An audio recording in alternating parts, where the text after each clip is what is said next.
All right, 7 o'clock. So it being 7 o'clock, I'm going to call this joint meeting of the Town Council, Board of Education meeting to order. I'm Mike Rosen, I'm the Town Manager. And tonight we have a meeting that we do once a year where, pursuant to our charter, the Town Manager calls together a joint meeting of the Town Council and Board of Ed to discuss the purpose of appropriation requests of the Board of Education. I'm going to start off with a little bit of an explanation of where we're at in the budget process thus far for this fiscal year. I just wanted to mention at the top, though, that in item 4 tonight, on agenda item 4, there's questions from the public with a 2-minute limit. For the record tonight, since we have our recording clerk with us, if you speak, please identify yourself by name and address. And there's no microphone tonight, so we're going to all have to project our voices. So I think it's a small room, we should be able to do that. So where we are in the budget process, so next year is fiscal year 2020-2021. We do it that way because the fiscal year starts in July, ends in June, so we call it like that. And thus far, believe it or not, the budget process is about 2/3 through at this point. It started way back in October when the capital plan began by department heads to talk about what their needs were for the next year. We had one-on-one meetings with our finance director on the town side, talked to all the departments, also talked to the Board of Education through the superintendent's office about their capital needs. In December, I submitted the capital plan to the council. At the same time, we started getting going with the operating budget with the town side department heads. Meanwhile, the Board of Education was going very strong at that point, looking at their operating budget. We had a public hearing February 13th that was held in the council chambers on the capital budget, which incorporated both the town and the school capital requests for next year.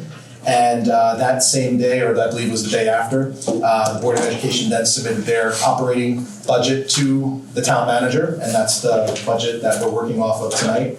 And tonight we're convening this joint meeting by our charter and statutes. And the next step after this would be, after the discussions we're having tonight, this is my first time doing this, but I've talked to people who have attended this before, and generally this is sort of a discussion with the board and the council, sort of having an opportunity to dialogue on next year's budget. And after this, the step we'll be taking will be to advertise, I'll be submitting the budget to the town council. We'll advertise a public hearing that's going to be held March 18th in this room at 7 p.m. That's the manager's recommended budget that incorporates the Board of Ed, the government, and the capital plan.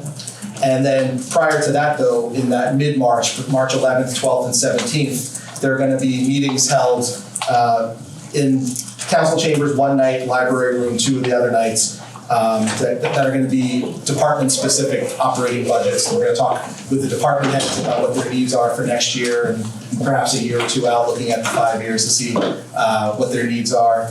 And at that point, we're going to, after the public hearing and after incorporating any public comment on the March 18th meeting, the council will finalize the budget March 24th. That's the budget that'll be presented at the annual budget meeting on April 20th. That meeting is again in the library program room at 7 p.m. And it's also held, if you can't make the night meeting, it's being done again April 21st, which is a Tuesday, at 12:30 at the Senior Center. So there's 2 opportunities to hear the presentation. And that budget in that format will be the budget you'll see before you at May 5th at the budget referendum. So when you go to the polls, you'll be seeing the same budget that you'll be hearing about in April. And assuming the budget passes referendum, knock on wood, first try, the council will then establish the mill rate the week after by May 12th, 2020. So I think that pretty much wraps up our budget schedule for this fiscal year. Like I said, we're about 2/3 through it right now. We're in the heart of it. And that brings us to item number 2 tonight, which is the Board of Ed is going to do a brief budget presentation. Thank you. So thank you for coming out tonight. I think what has been driven home to me is the keyword is brief. So we have about 5 to 10 minutes roughly of a presentation. I can't really cover everything in that time, but of course I can get over some of the big components or big ideas of the budget. So I'm going to throw a couple of them out there to you, and then obviously this has its structure and sequence to it tonight. Where we'll go through obviously questions and talking about non-educational items too, and recommendations for that. So I will just quickly cover that it's on the website. There's a FAQ, and I'm moving through it as fast as I can.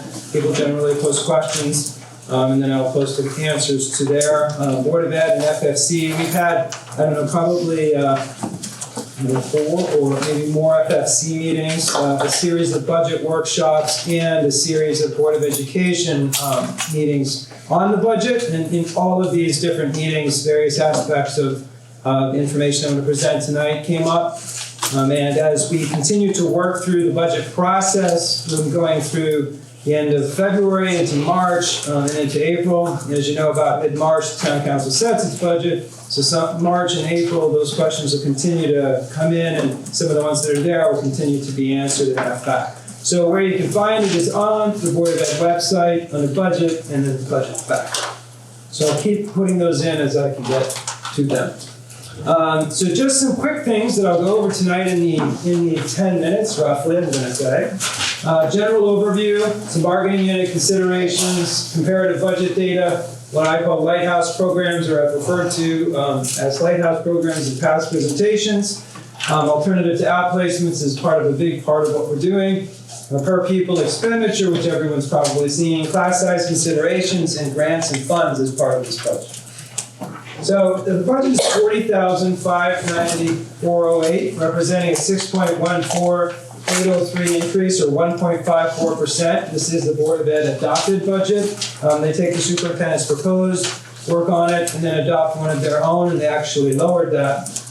2 major cost drivers for the Board of Ed budget. BOEB is what I refer to it as. So you see that in other areas here, that's what I'm talking about. For fiscal year 21, are negotiated bargaining unit agreements and insurance. There's obviously a number of other things that drive it, but this is a 10-minute kind of conversation, so I'll be putting more out there as we go along, and there is more out there in other pieces of information. I'm also doing a presentation to the Town Council, I believe in March, 2nd or 3rd week, so I can go into some more of that there too. So here we're just going to talk about 2 of the biggest considerations I consider, 2 of the bargaining units and the insurance. So if you take a look at the teacher's bargaining unit, 1.04% by itself, $418,898, it's a 1.04 alone. So you know the budget is 1.54 for the Board of Ed. This comprises 1.04 of that. 37,867 comprises the administrators, and together they are 1.14 of that 1.54 by itself. If you throw in insurance, the total is $946,969, or 2.4%. So the 2 bargaining units of the teachers and admin plus the insurance from the district puts us to 2.4%, which is well above the 1.54 that's being asked for. So there are a number of things that the Board of Education has worked very hard to consolidate, look for efficiencies, and in some cases for necessary reductions to be able to get to the 1.54% they're at, while still maintaining the quality of the programs that you've come to expect. So if you take a look at the next couple of slides here, I try to go into some perspective on this. So even though the bargaining unit increase is a $418,000 increase for teachers, the increase represents the lower half or even lower quartile of most of the agreements that were a part of the picture as of January 21st. So even though that is part of the biggest chunk of the budget, the bargaining unit got a very good deal on negotiations. They worked very hard for you and got that for the town, and the teachers have a fair but modest increase as a result of that. And thank you to the teachers for their hard work and being willing to work in that way. So if you look at the breakdown of the data, either for bachelor's, master's, or 6th year, they are either in the lowest half or the lowest quartile, or 3rd even, for the settlements. And that's not, so that's a fairly good news for Tom with respect to his budget. If you look at the distribution, I tried to kind of break it out, the range of the settlements from the time span that we're talking about, or as of the snapshot of the time span we're talking about. 10 of them were in the 10 to 12, 21 were in the 9 to 9.99, 8 to 8.99 is where we were, which is about 35, and then some were below that, as of January 21st. So it's a fairly good deal that Tolland has received. Looking at the administrators, they don't have as many of those steps. They just have, if you look at an administrator contract, it's actually by that position, each position. but in general terms, it's about 37, obviously not as big of a chunk. But the distribution here, once again, it was a modest but reasonable agreement. So neither of those two bargaining units that I'm using as an example of driving the budget are out of whack with what is typically, a reasonable agreement for these bargaining units to get. If you take a look at the comparative data for Tolland, I generally try not to use just the Berg because it has districts in it that don't have high schools, that are regional districts that are actually not great comparisons. So what I try to do is find some districts that are generally good comparisons for Tolland. Somers, Ellington, Suffield, Rocky Hill are generally good comparisons for Tolland, although arguably there are many others. I only had so much space and so much time, so these are the ones that I focused on for the presentation for tonight. And it is a little bit new to do one as part of this meeting, so I'm just trying to figure out what's enough here to talk about. But if you take a look at it, whether it's historically for Tolland in terms of our percentage increases, and you compare them for the percentage increases of these towns, you'll notice that the 7-year average for Tolland is a modest and reasonable lower number than these other comparable towns. In addition to that, if you take a look at the consumer price index over the same 7 years, we're right about in line with the consumer price index. The proposed budgets for next year for these districts, Tolland is again among the lowest of these at 1.54%. The proposed are 381, 359, 271, and I could not find Rocky Hills, but I assume that based on its history, it's not going to be small. So looking at that, you have a general idea of districts that are comparable, and I tried to get the most recent enrollment, with Somers being the outlier there with about 1,000 less than Tolland. In addition, if you take a look at some of the other statistics on these towns, they do have some positions that Tolland doesn't have at this time. So if you're taking a look at a comparable set of districts, we do pretty well. The Board of Ed is putting together and has put together a very responsible budget with respect to that. If you take a look at this, what I tried to show is that if we assume that a 3% budget is about a level service, if you're looking at what it would take, looking at the bargaining unit agreements of the teachers, and the admin and the insurance alone, it was a 2.4%. So you can, guess that as we get into the ending negotiations with paras, and you had some other things in there, that you're at about a 3% for a maintenance budget typically for a town like Tolland. So if you take a look at the difference between what a 3% budget would be and what we got in dollars, you're about $3.6 million lower than what a level service budget would be over the range of those years as a cumulative number.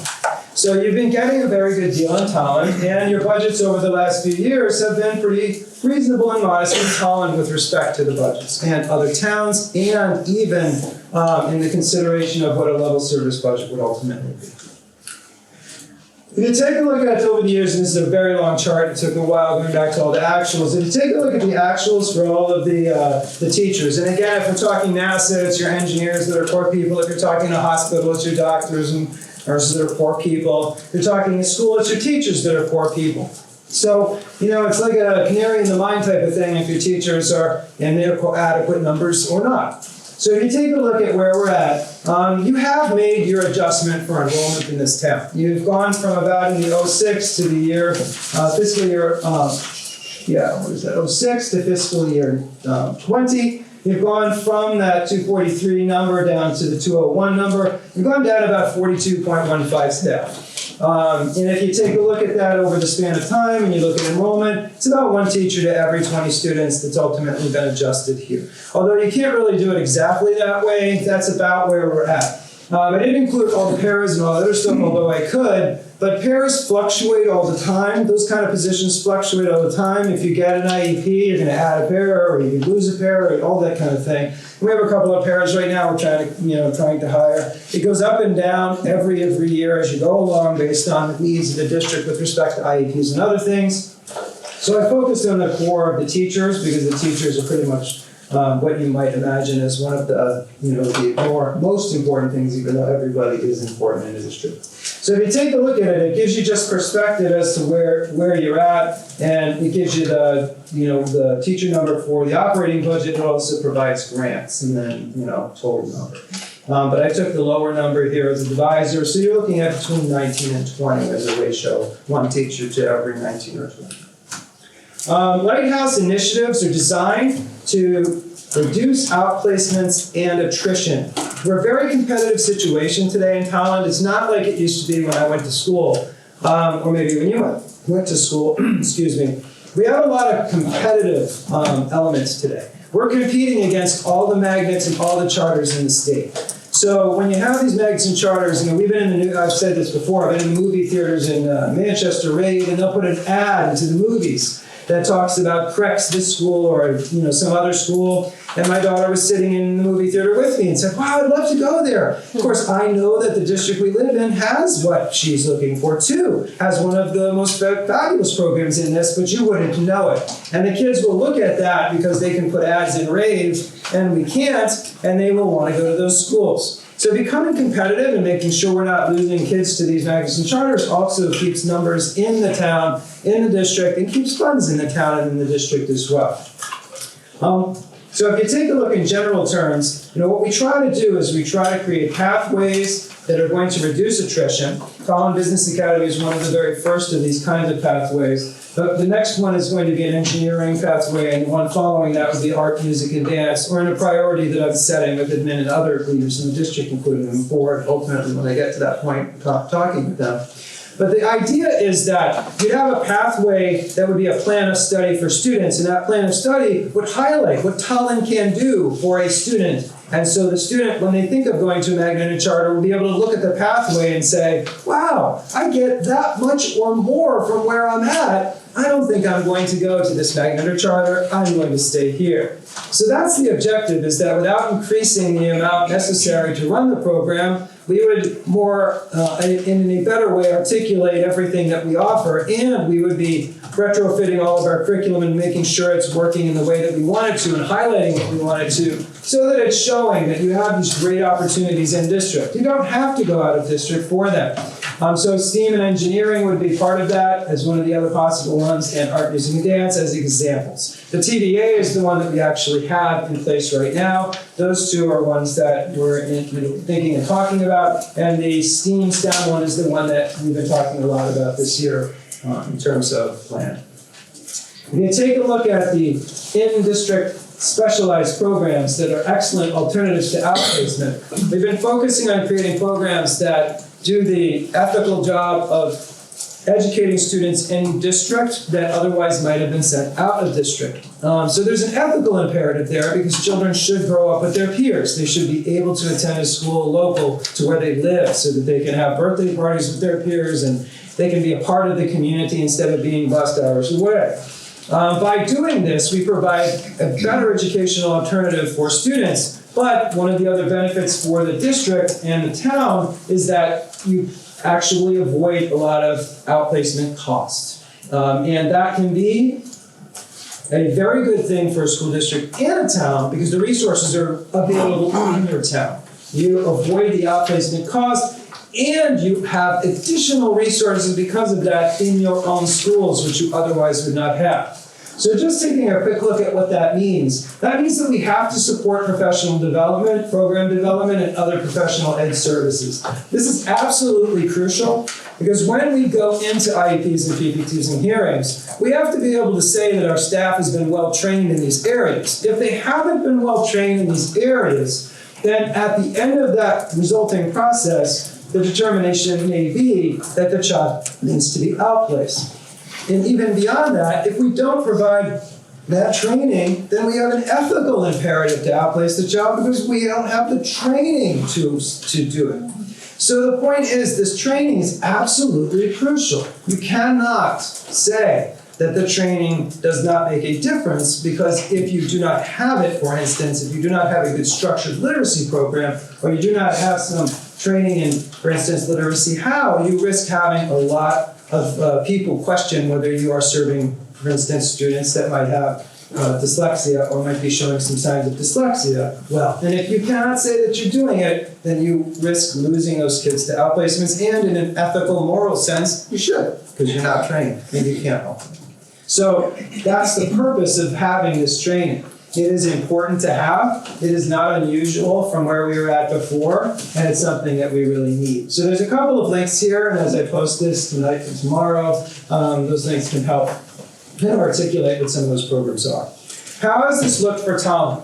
Well, in fiscal year 16, we had 35 outplacements. Fiscal year 20, we have 19, and fiscal year 21, we plan on 13 outplacements. What does that mean for your town with respect to doing the right thing for kids? It means you're doing the right thing for kids because you're creating a lot of internal capacity so that we don't have to send children far away into programs that are not really best suited for them. We can do it here. What does doing it here mean for you? It means that the average cost of outplacement is about 99. If you go through the whole process of what the state makes us go through, you're looking at 92. And if you look at what we pay for all staff related to LEAP, it's about $1 million, but if you look at the amount we pay for LEAP that we hired, that are not transferred, because some of these were already internal capacity people that we had, it's about $500,000. The cost avoidance for this population is about $956,000. So it is not the reason that you do it, but it is definitely one of the reasons that you might want to consider such a thing in a district, especially with changing times. And this is one example. This is a program and some of the programmatic impact that you could have. One thing to really recognize as well is that when you do have staff, in other words, part of this number, the pupil services supervisor is part of that number. That pupil services supervisor is used for a lot of things, not specifically just LEAP. So that pupil services supervisor does a lot of things for the district that otherwise we wouldn't have. Similarly, most of the certified behavior analysts work with other kids in the district too. So while they're funded this way, they work with our other populations as well, and you do not have to pay in the general ed population for that. It's a cost benefit on both sides. In addition to that, our social worker, for instance, we have staff that work there that will work with other kids in the district as well. Once again, funded through this model. Otherwise, without this model, you have outplacements and you do not have these staff working for non-LEAP and general ed populations. So this is a win-win for Tolland. It's the right ethical moral thing to do, but it's also an important infrastructure piece that we cannot compromise. We really need to be focused on making sure we're doing that job. Net per pupil expenditure, we've probably all seen this ad nauseum, but in general, Tolland is at the lower end of the net per pupil expenditure as part of the state's rating of such. And to give some talk to class size, I won't read the whole thing, but I included 2 studies roughly to look at. Tennessee project and APA. Tennessee basically says that you want to have class sizes about 13 to 17 optimally. You know, that's just optimally. But if you look at the APA, what they're really focusing on is that you've got to have reasonable class sizes for at least 4 years in a row. You can't have, the kids that have reasonable class sizes for at least 4 years of their experience will actually show much higher graduation rates, better performance in math and reading, and in general, an overall better performance on everything, in general. So right now, that's an important litmus test for Tolland because you want to make sure that your class sizes are reasonable for not just a year, but a span of years, and that it doesn't go out of whack. If it does, it risks all of these things. And our class sizes right now, roughly as an overall mean, are about 20 in K2, pre-K2, or K2 is 20. This pre-K looks pretty high, but if you consider that, I'm going to say these are broken down into sections, even though pre-K people probably don't talk about it that way. These sections break these kids into smaller groups, but in general terms, these are our averages for these grade spans across the district. One thing to keep in mind is that we don't just get to willy-nilly do whatever we want with this, it is negotiated. So Article 31, Section 4 of the contract states that the class sizes in science labs, art, drafting, and classes like that have to be, basically they cannot exceed and they have to be considerate of the workstations provided. They have to, in technical classes where there's machinery, be a maximum of 16. And these other areas like consumer science and so on, in preschool they cannot exceed 20. And then the maximum workstation limits for these classes are as follows here. So we do have, certain things that we have to maintain with respect to the bargaining unit agreement as well. To get a little bit more granular on class sizes, if you take a look at where we are for Birch Grove, these are in a zone that I think most people would consider them to be about as high as you want to get. And if you look at TIS, they're definitely in a zone that is about as high as anybody would want it to get as a breakdown for grade to grade. What we're planning on doing next year for this is we're eliminating one of the teachers. The board's budget has an elimination of one fifth grade teacher and one unified arts teacher. That fifth grade teacher is coming out of TIS. Another fifth grade teacher comes out of fifth grade and goes into fourth grade. So these would be roughly your class sizes as an average in those grades for 3 through 5. Class size average for grades K through 2, and then roughly for high school is high school, middle school, because they're sectionized, they're a more complicated matter from the standpoint of exactly what they are. These do not reflect the reductions, but these are the overall high school averages in each of these areas.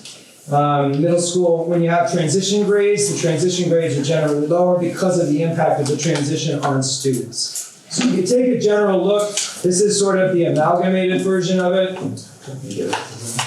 This is more of an amalgamated version of it, and this is the more detailed version of it. But there's nothing really out of whack with what the Board of Ed budget is requesting here. These are within, I would consider, reasonable limits. If you look at the APA says you want to maintain reasonable sizes for a series of years so that you can maintain the students' capabilities, to graduate, to also, and we have a graduation rate that in 2018 was 100% of students graduating, which is an uncommon thing in the state. So that's an amazing accomplishment for Tolland. You don't have that every year. 2018 we hit that, and generally we are in the high 90s, mid to high 90s every year, as it is. And that's largely because of the maintenance of this. Finally, areas of consideration, grants. We work hard in the district to try to make sure we have a number of grants. These are grants that are above and beyond the operating budget. These grants generally total to about $800,000. As you look at what was awarded in previous years, there are some successful things that are happening right now that help us. These go into programs that you would expect. They also go into grant-funded positions and materials and things like that. I do the Title 1, 2, 3, 4. The curriculum supervisor for science does Perkins. IDA is helped obviously by special ed. And we work as a team to get these done. I do the open choice and ASSG. So this is money coming to the district that is above and beyond that operating budget. So that, I think, was 10 minutes. Wow. We didn't have the tone time. So you're good. This time. It hasn't gone off. We're good. So that more or less is it. And I'll shut this off so that I can pull up some other information, but that's the kind of Great. Thank you, Will. That was excellent.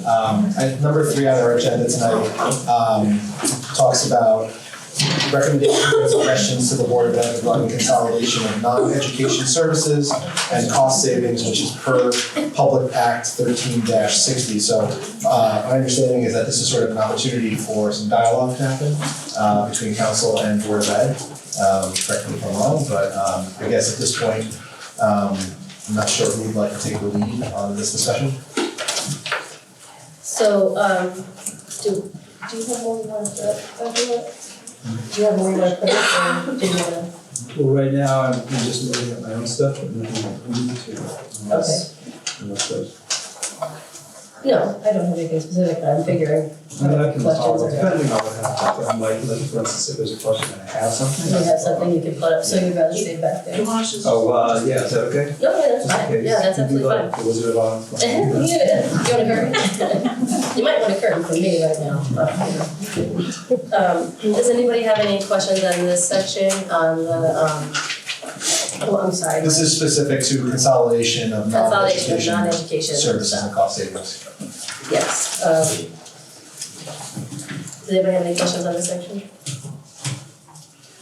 I have a couple that I guess they're more like questions, Dr. Willett, that I wouldn't say that they're non-education, but I would think that they're part of the consolidation part. So in your narrative before, you said that the other schools were investigating our TBA model to follow, but have any of them expressed interest in sending kids here, or are they just looking at our model and then? They have asked about that, and we're not ready. I don't think we're ready for that yet. So in the prospectus or plan, we had that a couple of years out. So I don't think we're in a position where I would want to do that yet. We have had tuition into LEAP, But a student got 8, again, that's too much detail on that, but for a span of time for circumstances. So we do have people actually walking through and looking at the programs. And for TBA itself, we've had people ask me about the program, but we have not brought any tuition kids into TBA yet. But I would not want to do that yet. I think we need to get a little bit more time. So the objective is to, even the STEAM and STEM and ultimately music and art pathways, I would like to find a way that not only do we reduce attrition, but we start to attract. And I think that's a strong possibility too. If we really get to, we can't do the advertising in rave, but I think we could do pretty good advertising. You really got to thank the rave. Well, I'm just annoyed by it more than anything else, that they have that and we don't get to do that. But the bottom line is I think we can. I think so that's why we're setting ourselves up there. And then the only other question that I had on that, I'm sorry, can everybody hear me? So I'm like, Yep. oh, all right. With the LEAP questioning the people anybody who, holy moly, it's gonna be a long night. Anybody who tuitions in, what happens to those dollars? Where do they get reflected in the budget? From the perspective of when the tuition comes in, how is that reflected? Is it offset anywhere or? Probably it would be, we'd probably put it in salaries for personnel because depending, it would offset that, probably would be where we go first for that program. It would depend on what the specific need was, if there was anything else, like material, it might get split into geolocations. But that would be my off the top of my head, where I probably put that. Would you be tracking that to kind of show where those dollars are? Because I'm assuming that as they come in, it's going to come in as a revenue source. And it's not going to offset the revenues that come over from the, the whole amount that comes to the Board of Ed for expenses. So is there going to be somewhere where you're going to track that to show where those dollars are going? Yeah, we probably have to come up with a structure for that, but that's probably not next year. Or maybe, but not probably. Okay, that's all that I really had from a consolidation, or cost savings about thing like that. Sorry. Well, just for my clarification, since those are included as part of section 3, you won't want that response in writing. Want to see it louder so we can hear it, because I'm not even going to hear you, so next year. In section 3, the recommendations and suggestions that we're talking there, we're supposed to respond in writing. Those questions you don't want answered in writing, right? No, I think that those are more just, from the consolidation perspective, like the cost savings thing, those are not really questions, more as they were information on how it's being handled. Do any other counselors have anything for item 3? Okay. All right. So item 4 on tonight's agenda is questions from the public with a 2-minute limit. These questions have to be specific to the Board of Education budget, with questions being directed by the town council chair to the appropriate body for response. So I think, Madam Chair of the council, you'll be sort of directing as people come up. So again, if you wouldn't mind identifying your name and address for the record, and we will get your questions answered. I don't know if we need a motion, but I think just the floor is open if you'd like to. I'm a going once, going twice, going 3 times kind of person, so everybody good? Questions? Yeah. Do I just stand up? Yeah, Stand sure. up and No your name microphones and tonight, so address. just project, yeah. Just stand up, name and address, and then. Melanie Gooden, 406 Buff Cap.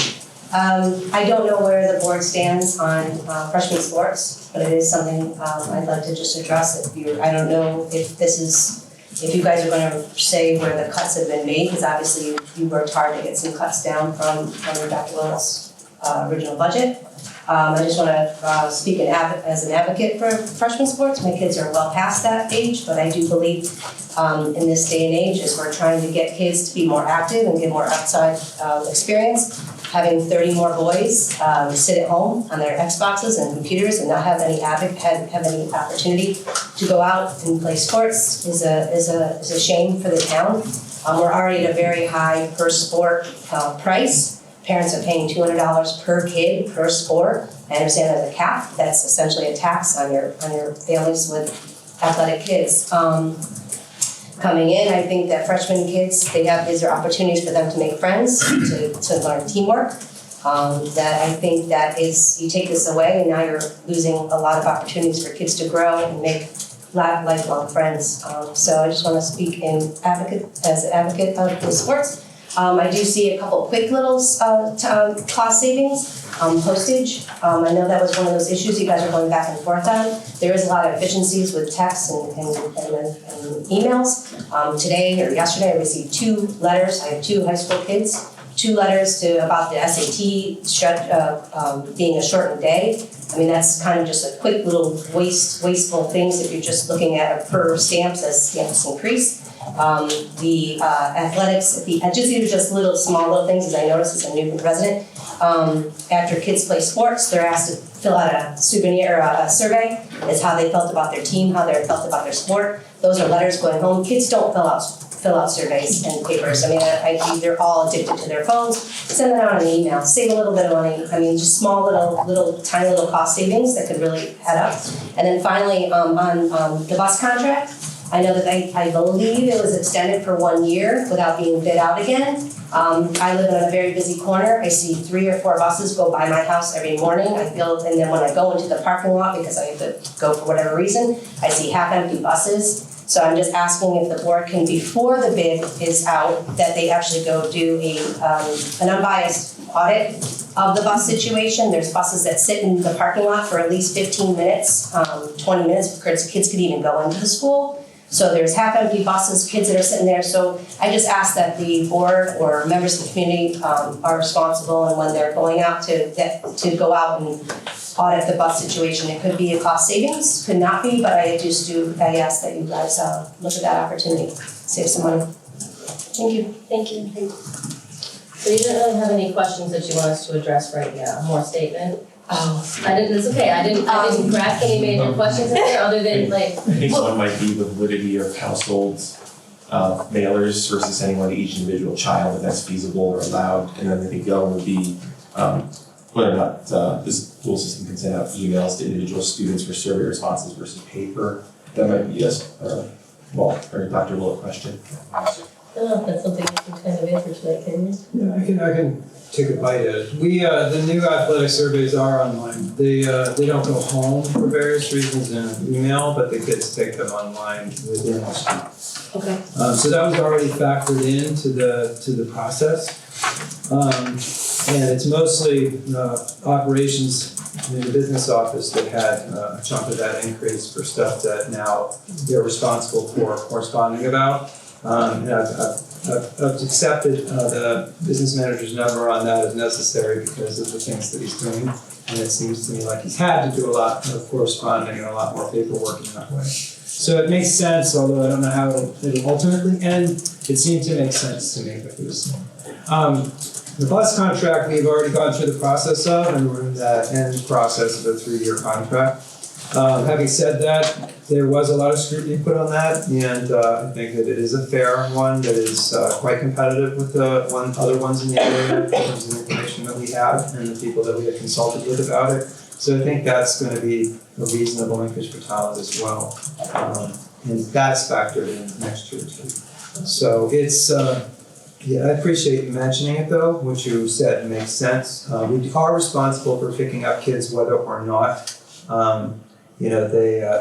they have a ride. So sometimes we will try to figure out how to reduce it, and we have reduced buses in the fleet for the next couple of years to adjust. But a parent can call at any time and say, I want my child to be on a bus, and we have to be able to provide that. So that's also, we have to have some leeway there too. Because as families and their lives fluctuate, divorces happen, different things happen. And so we get schedules that are different for different days, and kids that weren't being bused now become bused when families have a different situation. So there are fluctuations, and we have to be able to cover them. Anybody else? Sure. Good question. Mary Rose DeBerrick, 37 Ryan Road. Dr. Willett, I appreciate you actually answered my question in an email today, but I think it's probably fair that other folks should also know that answer. My question, Dr. Willett, was how much of a savings, an actual savings, that the cut-in freshman sports, the boys basketball and baseball is. I'll let you answer that. And then part of my question was, does the pay for play, is that taken into consideration? And then I just had a quick question as to actually the rationale behind maybe the high school and the athletic department in maybe offering that as a savings. Thank you. So when the Board of Ed was considering what to do, and it was part of my superintendent's budget to reduce the 3 freshman sports, the board brought back the one, the girls volleyball, freshman girls volleyball, to their credit. So essentially, the 2 remaining freshman sports would together be about $10,000. And it's not something alleviated by pay to play, it's the operating side that the board's budget has in it. But ultimately, what we collect for pay to play becomes part of the picture for all of those sports. But that $10,000 reduction is what takes it down with respect to those 2 sports and the conversations I've had with the athletic supervisor about what specifically you would not be doing, kind of thing. It's never something we want to do. Ultimately, there were a lot of areas that they needed to kind of do series of paper cuts, even though this isn't a paper cut, it's a significant thing for kids, I understand. But they were trying to, and we were trying to find a way of being able to get to a certain place so that the budget would be responsible and maintain the programs that are needed and pass a referendum. So that was part of that reason. And you had another question. Just the rationale behind those cuts, that's all. Yeah, well, none of the cuts that ultimately we or I could come up with would be without a sacrifice. And so it was just as part of the process, when I talked to administrators and looked at the overall process, it looked like that was a place it could come that would not jeopardize the program in its entirety. And that's what I tried not to do in any place, was jeopardize any program in its entirety. Instead, take reductions across many different programs.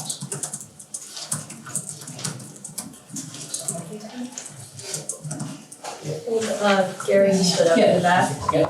Gary Lodgen, 12 Hollywood. Thanks for having this, though. I like the getting together with town council and the board and listening and hearing. And thanks, Dr. Willett, for crystallizing something this big into 10 minutes of what you did. My real concern is, I'm involved in my church in some of the mental health groups you're talking about, and addiction groups. I just went to Narcan training this week. When the town council was talking during one of the meetings and before at the debate or the discussion, mental health was a big issue. We kept talking about the stigma and such like that. But someone said something very touching. They said, if my time on the town council will be well spent if I can save one person from suicide. And I thought that was really heartfelt. There's, I think, the grant either coming in or will come in, but it's a town grant. We're talking about funding for schools, and the conversation was, we're going to reach out to where kids are. We're going to reach out to where kids are. We know where they are. 7 hours a day, we know exactly where they are. In my school, 357 kids. We have 2 guidance counselors, 2 full-time social workers, a clinician, 2 behavior technicians, a dean of students, an assistant principal, and a principal. Okay? And we have 357 kids. We have 1 social worker, K-12, in a town that has almost double the suicide rate of towns our size in our area. It's a very big concern, and kids aren't going to go to a club or tell their soccer coach, hey, I'm feeling depressed. You're in school and you check in with a kid and you're looking pretty bad. And you go, hey, come here. That's where we are. That's where they are. This is an opportunity. 1 social worker K-12 in our town, that's really not okay. And we need more to help our young people and our adults for that matter, but we're talking young people right here. I would advocate and want to ask why, my question would be why we have only 1 social worker and why we're not funding far more than that through counseling services or what have you, but in the schools where we know kids are. Thank you. Part of the reason for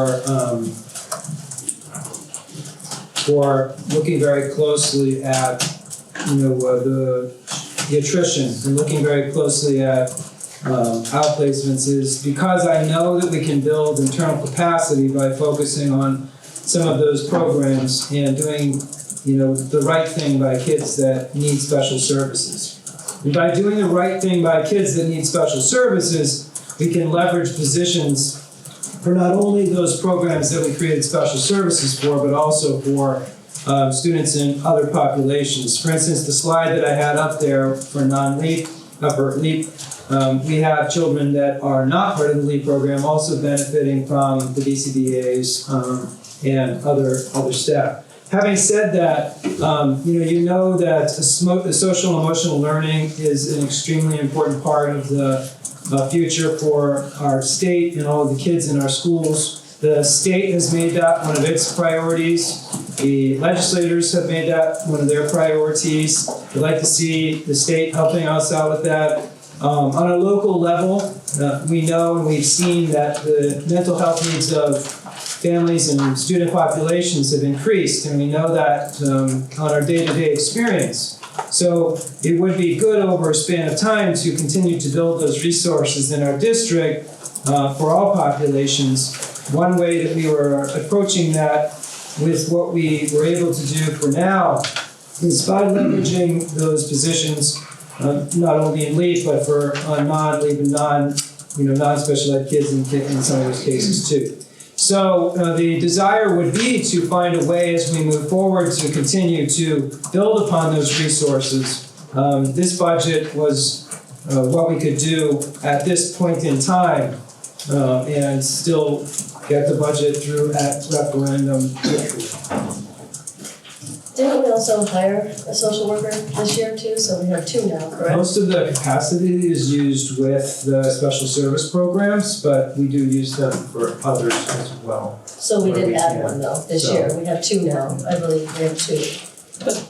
The second social worker is primarily with the LEAP program, is that correct? I mean, for all intents and purposes, if I'm answering this in the most straightforward way, I would say that schools need a social worker for school. But I understand the nature of the balancing there, and that's the way we've accomplished what we've accomplished in Tolland.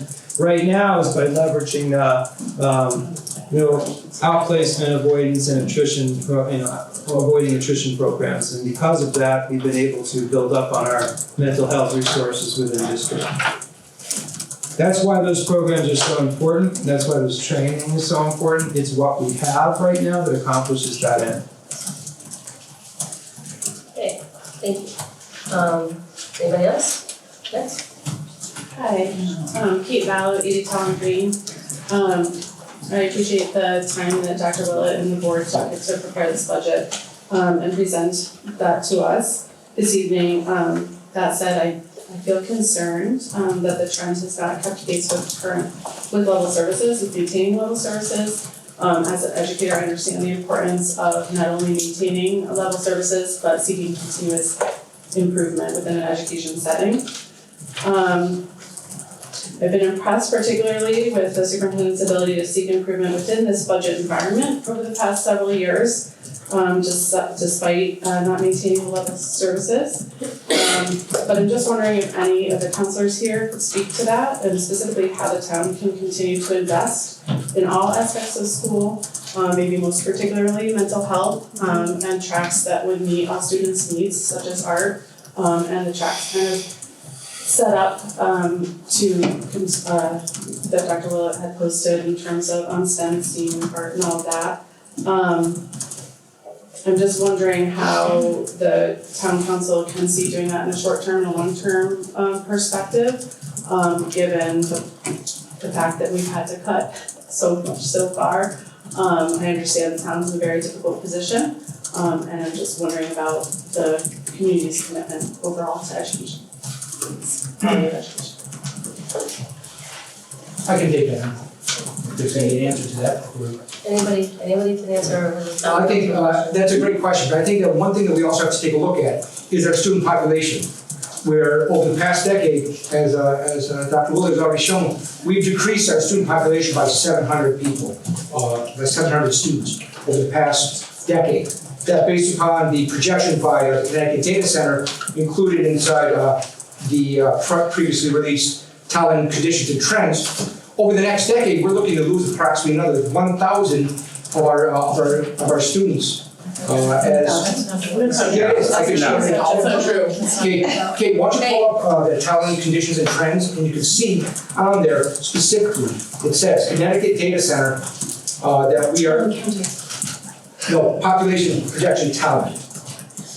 Right, but that's Tolland County, because I was just on there today, and it's actually for Tolland County then rather than just Tolland. Well, then we'll need to correct that town document, because it's showing here that we've lost, over the past decade, 700 students, and it's projected to continue to go down. So that's one of the concerns that we have to take into is also right setting. Because right setting the size of the schools. We've already, within Tolland itself, we've already lost the equivalent of essentially one entire school. So I think that's one thing that we need to consider, is also making sure that we continue on this track. So, with all due respect, it's clear that we have to maintain level services, so what I'm actually asking is what the commitment to the investment in quality education is. So it's actually the question I'm asking, and I think that it's the decrease in enrollment has been on pace with a decrease in staff over time, so the due diligence has been done. So I'm actually asking for the forward-looking investment in quality education, whether or not this community is committed to that. well, I can tell you that for myself, that I'm definitely committed to continuing that we have a high quality level of education. But we also, well, again, that you're trying to ask us to project what the budgetary situation is going to be on a continuing basis. Well, right now, like within this budget. Within this budget? Yeah. Again, we have to take a look at what the board has put forward and determine if that's appropriate. So, level services, I think, it's one of those things that I think you can, I guess we need a better definition of that, because I think you can't just say that means, in my mind anyway, I don't think you can just say that means keeping the budget the same amount plus, the contractual increase. I think you do have to account for lost enrollment. You have to make those adjustments, and as we showed, we are making those adjustments. There's also other things that you can show with that. What has gone up, has administration gone up, et cetera, across the board. I think level services is one of those terms like transparency. It's one of those. How do you define that, right? So are you saying keep all the programs that they are, or keep all the resources, or? I'm seeking reinvestment. I'm wondering what specifically the council feels is important to invest in. I've heard a lot of pride around this idea of like kind of getting the best bang for your buck and things like that. And I just heard the term right setting, things like that. I haven't heard, haven't really heard anything about this idea of there being some value behind quality education in the town of Tolland and what this council intends to do to make sure to appropriately fund that. Well, kind of that's a broad spectrum there, so I definitely am committed to quality education. We've got a great education system here in town. You don't have 100% graduation rate. If you look back 10 years, we're always high 90% graduation rate. We have a high mid to high 90% of kids that go off to secondary education, and of course we want to continue that. An educated populace is the best populace. So that takes investment, as you know. So that's one indicator, and then mental health is another great. Yeah, so mental health is I don't want to take all the time. right. So mental health is a whole other thing that we have to look at, and we're attempting to do that. On the council, we're attempting to put in a commission on substance use disorder. It's going to be a long night. And mental health, to look at, the purpose of that commission is to really kind of look at all the different things that we already have in town, because there are a lot of services in town, but I just have the feeling. Schools. Absolutely, including, the strategic framework and everything else. The schools are really they're your ground zero, right, for education on whether it's mental health or substance use and everything else. So my idea of what's going on right now is we've got a lot of dedicated people doing a lot of different things, but they're all kind of doing them on their own. And there is no coordinated effort to kind of bring all of it together and to say, who's best at this, who's best at this, who's best at that, and how do we bring that to the community? Even if it's for instance, if I go out there and just look, I've got a family member in crisis, where do I go? I can't find that easily. I know there are resources here in town, but I can't find that. Well, 211, right, but I mean like, I wanna talk to somebody, what can the town help me with? You know, I can't find that information easily, so even if it's just, you know, a consolidation of what we have to educate and bring that out to people. And I do think, you know, we have to look at an investment going forward in having adequate people, and I think on the town side, I think we've got good staff in place to handle crisis situation out here. I think, you know, it's kind of hard because, you know, there's this hard line, you know, that's the Board of Ed and this is the town council, and I can say, yeah, I think it's great, you know, if you guys can find a way to get another social worker. You know, we did add one last year. If we continue down that pathway, you know, like, look, I'm gonna be honest with you, I don't care if they're specific for this or for that. If we have this resource in there, it should be available in that school, you know, so if we can find a way to do that. Maybe we look at, you know, we have psychologists in every school, and I know that they're doing a lot of testing, battery testing and stuff like that. Maybe we find interns, like I know UConn has a great PhD program for psychology, specialized in early learning. Maybe we get interns in to handle some of the battery testing. My daughter's going to school for this, the battery testing is like all the PhD students So do that. ultimately, it's the school's job to figure out how to best apply the resources. It's the town council's job to fund the school well enough to do that. So I'm hearing the messaging both from the Board of Education and from Dr. Willett that says, you know, we have not been able to quite maintain level services, and there are several things that we would like to do, and that we already have comprehensive plans in place. So I'm just looking for what is the commitment here? Are we interested in getting, we can go back and forth about what level services means, but it's pretty clear if there's contractual obligations and insurance obligations, then other things have to give, right? You only have so much room. You've got to take from somebody for somewhere else, right? You know this. Yeah. So I'm asking for a philosophical commitment, and I'm not feeling clear about what it is. So that's where I'm coming from, and people can feel that however. Okay, I might be able to address that a little bit. It actually is one of the town council's goals to consider implementation, or actually re-implementation of the shared services committee. That actually I see a council member and a former Board of Ed member out in the audience who are part of that shared services committee, I believe. Mm-hmm. And I think that's one area from a high level perspective, we can have more, and a current one. And there's a whole More bunch of us engagement and there. more discussion, just having us actually talk to each other about what our priorities are and what we care about in terms of having long-term education sustainability. So I think that's one area for maybe high level, as part of the town council goal, that's what we're looking at. Yeah, I appreciate that, thanks. We also have a commitment to implement what the findings were in the POCD, the Plan of Conservation Development. And in the POCD, it identifies that 81.5% of our households are family households. That includes parents and school-age kids, or at least a parent and school-age kids. With 81.5% of the households being school-age, having school-age kids in them, we need to make sure that we have the services available in our town to that those households need. And one of the biggest services, obviously, is our education system. We need to make sure that that stays an excellent, robust, and sustainable model. And things that Dr. Willett has been talking about, the Lighthouse District, or the Lighthouse ideas for years. We need to make sure that we keep those going. There's probably like 10 pages worth of stuff in the POCD all about our residential community and about our commitment to our schools, and how the housing and land use all gears us up toward what one of the biggest gems in our town is, and that's the school system. So we need to maintain that, otherwise this housing is not going to stay sustainable. I do recognize personally that we don't have a lot of affordable housing, and we're missing that. That's something that's being looked at the POCD. We're lucky enough to have, I was liaison the last 2 years, Kurt was on the planning and zoning last 2 years during the creation of the POCD, so it's something that we can bring and help educate other people with. But we did make a commitment that, you know, we are going to be looking at this and making sure that it aligns with education is really important. Just gonna make one quick comment. The school sites, we do actually get interns for school sites, we use them already. But the school sites are heavily involved with the IEP process, and that it would be very, very interesting to eliminate.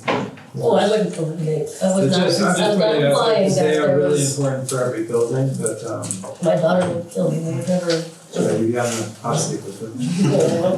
She fly home to another. No.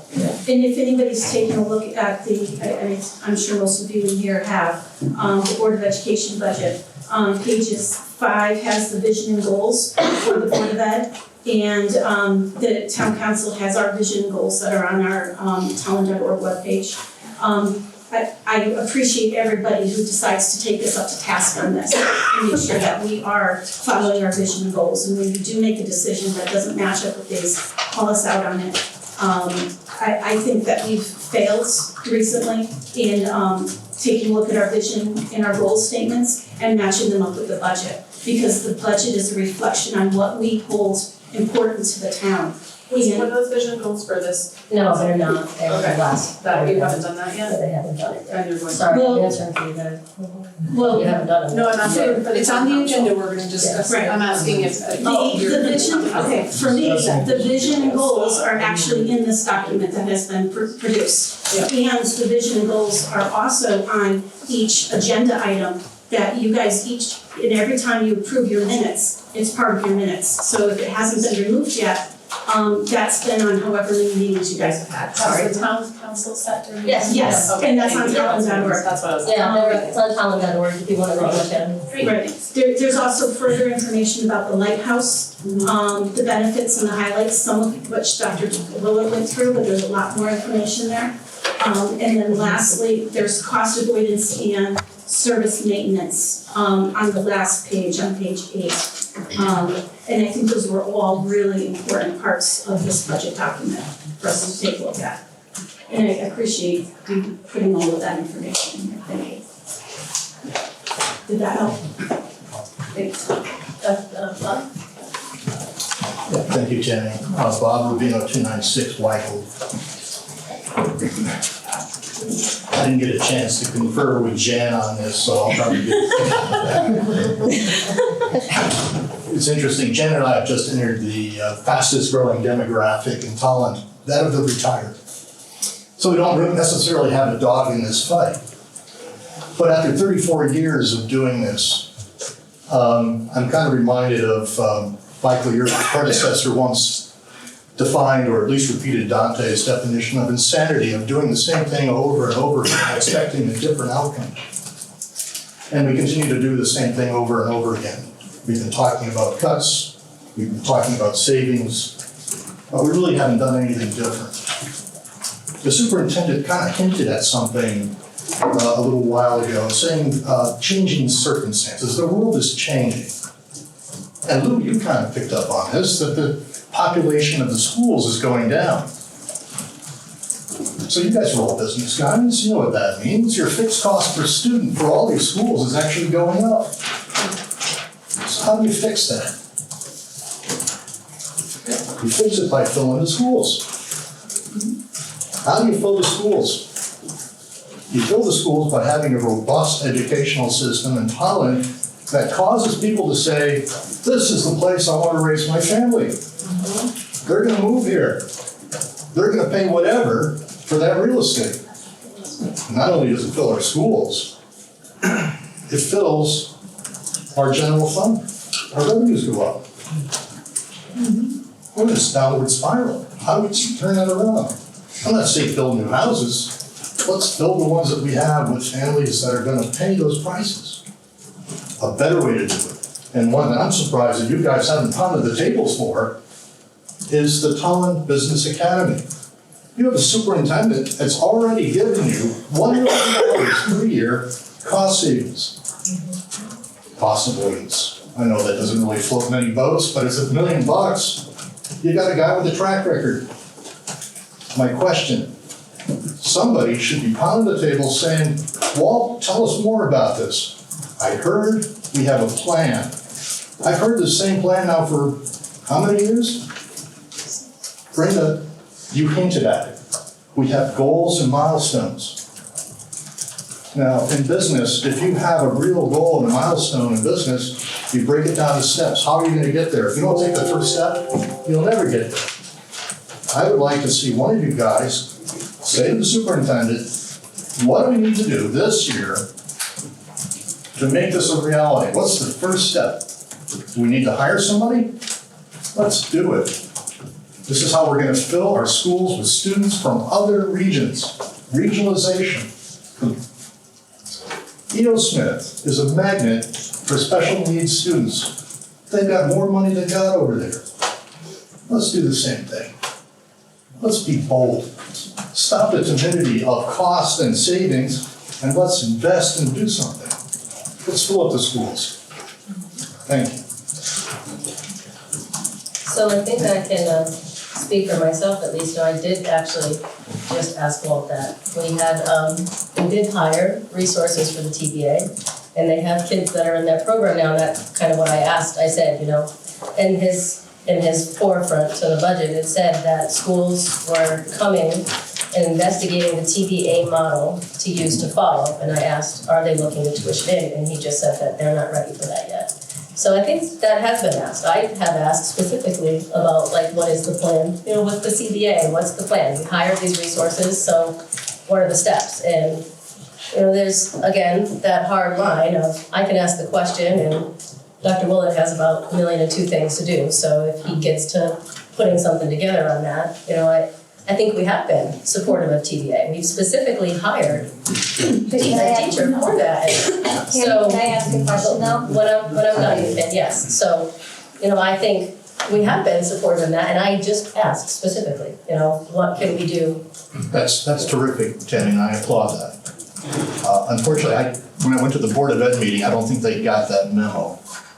I heard more interest in cutting because there was a sense of we're gonna go in with the lowest possible budget and not much from a Board of Ed to talk about educational investment, to go to you and to risk that. But hearing you say that, Tammy, I think means the world for these folks to rethink that. I would like to say in their defense, I think, if Dr. Willett is saying that the program is going along well right now and we've got things, but we can't, we're not looking to tuition people in right now, I don't think it's fair to say, they did a crappy job by not saying give us more. I think that's up to Dr. Willett to drive that conversation. If there's if we have more people if we have people that are trying to tuition in, let's get them in. That's the whole purpose of the lighthouse policy, right? Whether it's LEAPS, TBA, or any of this other stuff, is to create these programs to keep our kids here, to maybe get some people to tuition in. That's the entire premise that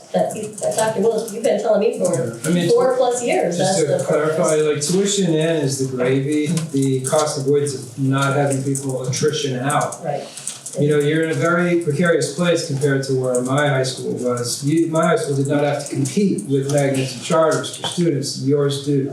So, one of the major things is the avoidance of the attrition. We haven't hired anybody specifically for TBA, but LEAP has. And, the results of that have been very, very beneficial for the students in the district. And that's the kind of thing we want to keep thinking about.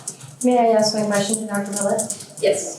Dr. Willett, would you be from the time that you began this idea? Oh, wait, you didn't name address? Jan Rubino, 296 Weigold Road, thank you, Tammy. Would you be further ahead in this if we had not had year-over-year budget cuts? Year-over-year budget cuts, would you be further ahead on your idea of the TBA?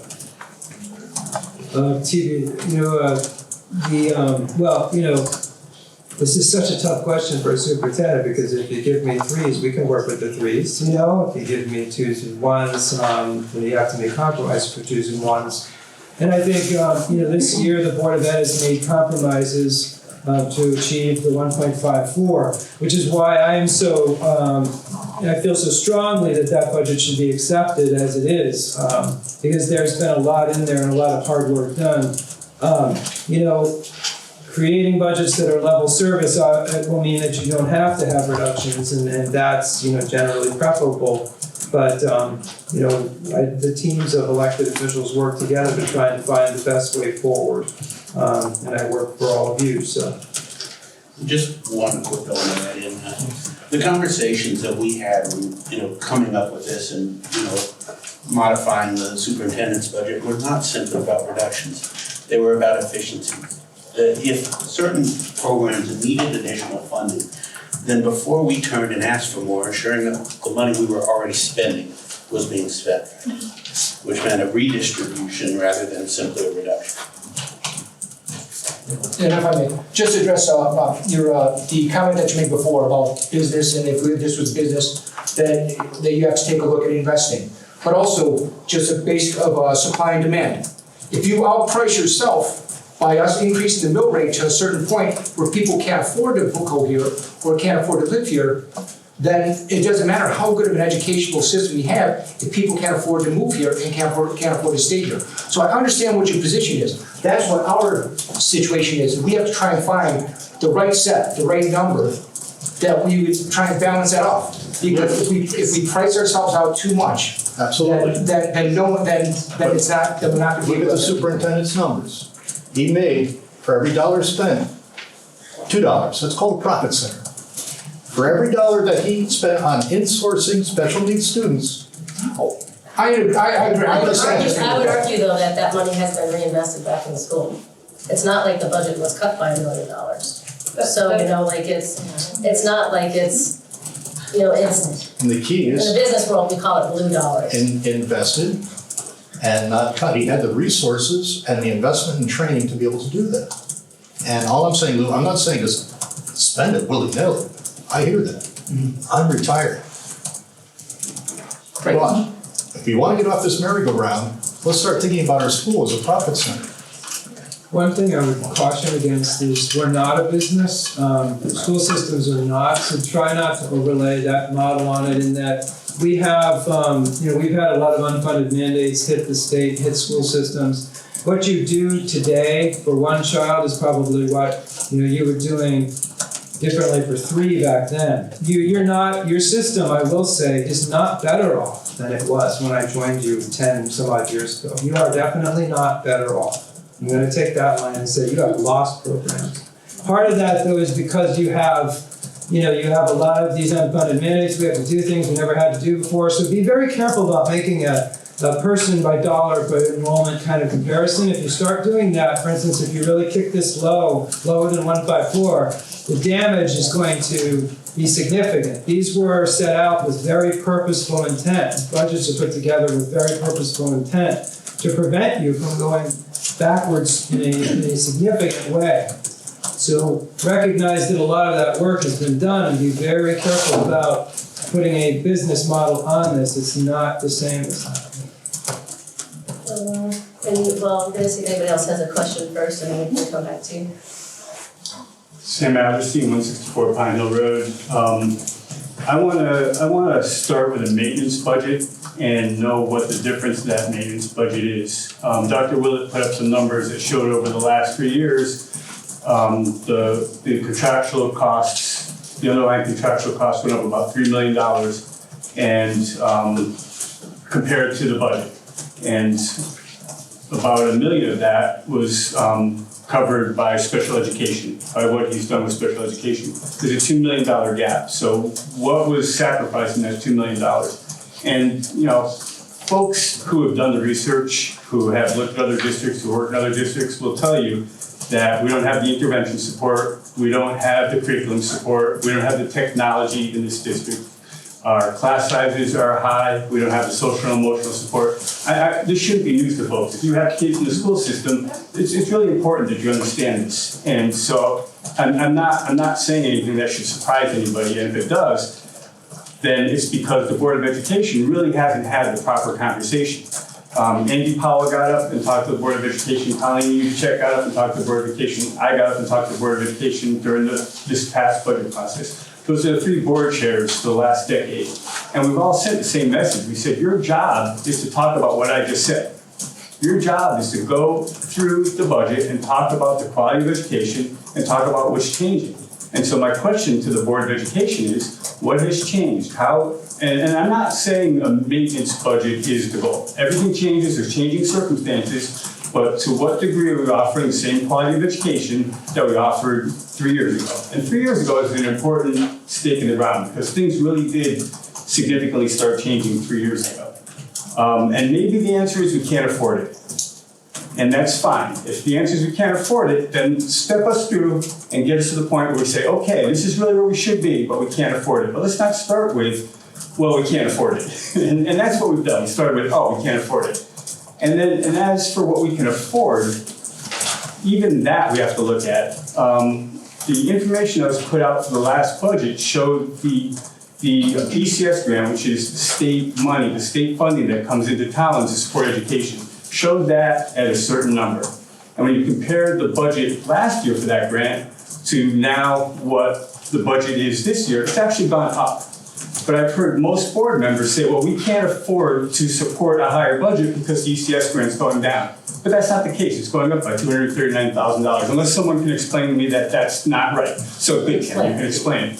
The other important point is the mailers that go home each budget season for the past 2 years. If you look at the mailer, on the mailer, it shows our unassigned reserve fund going down. Each time it's going down the next year and the year after.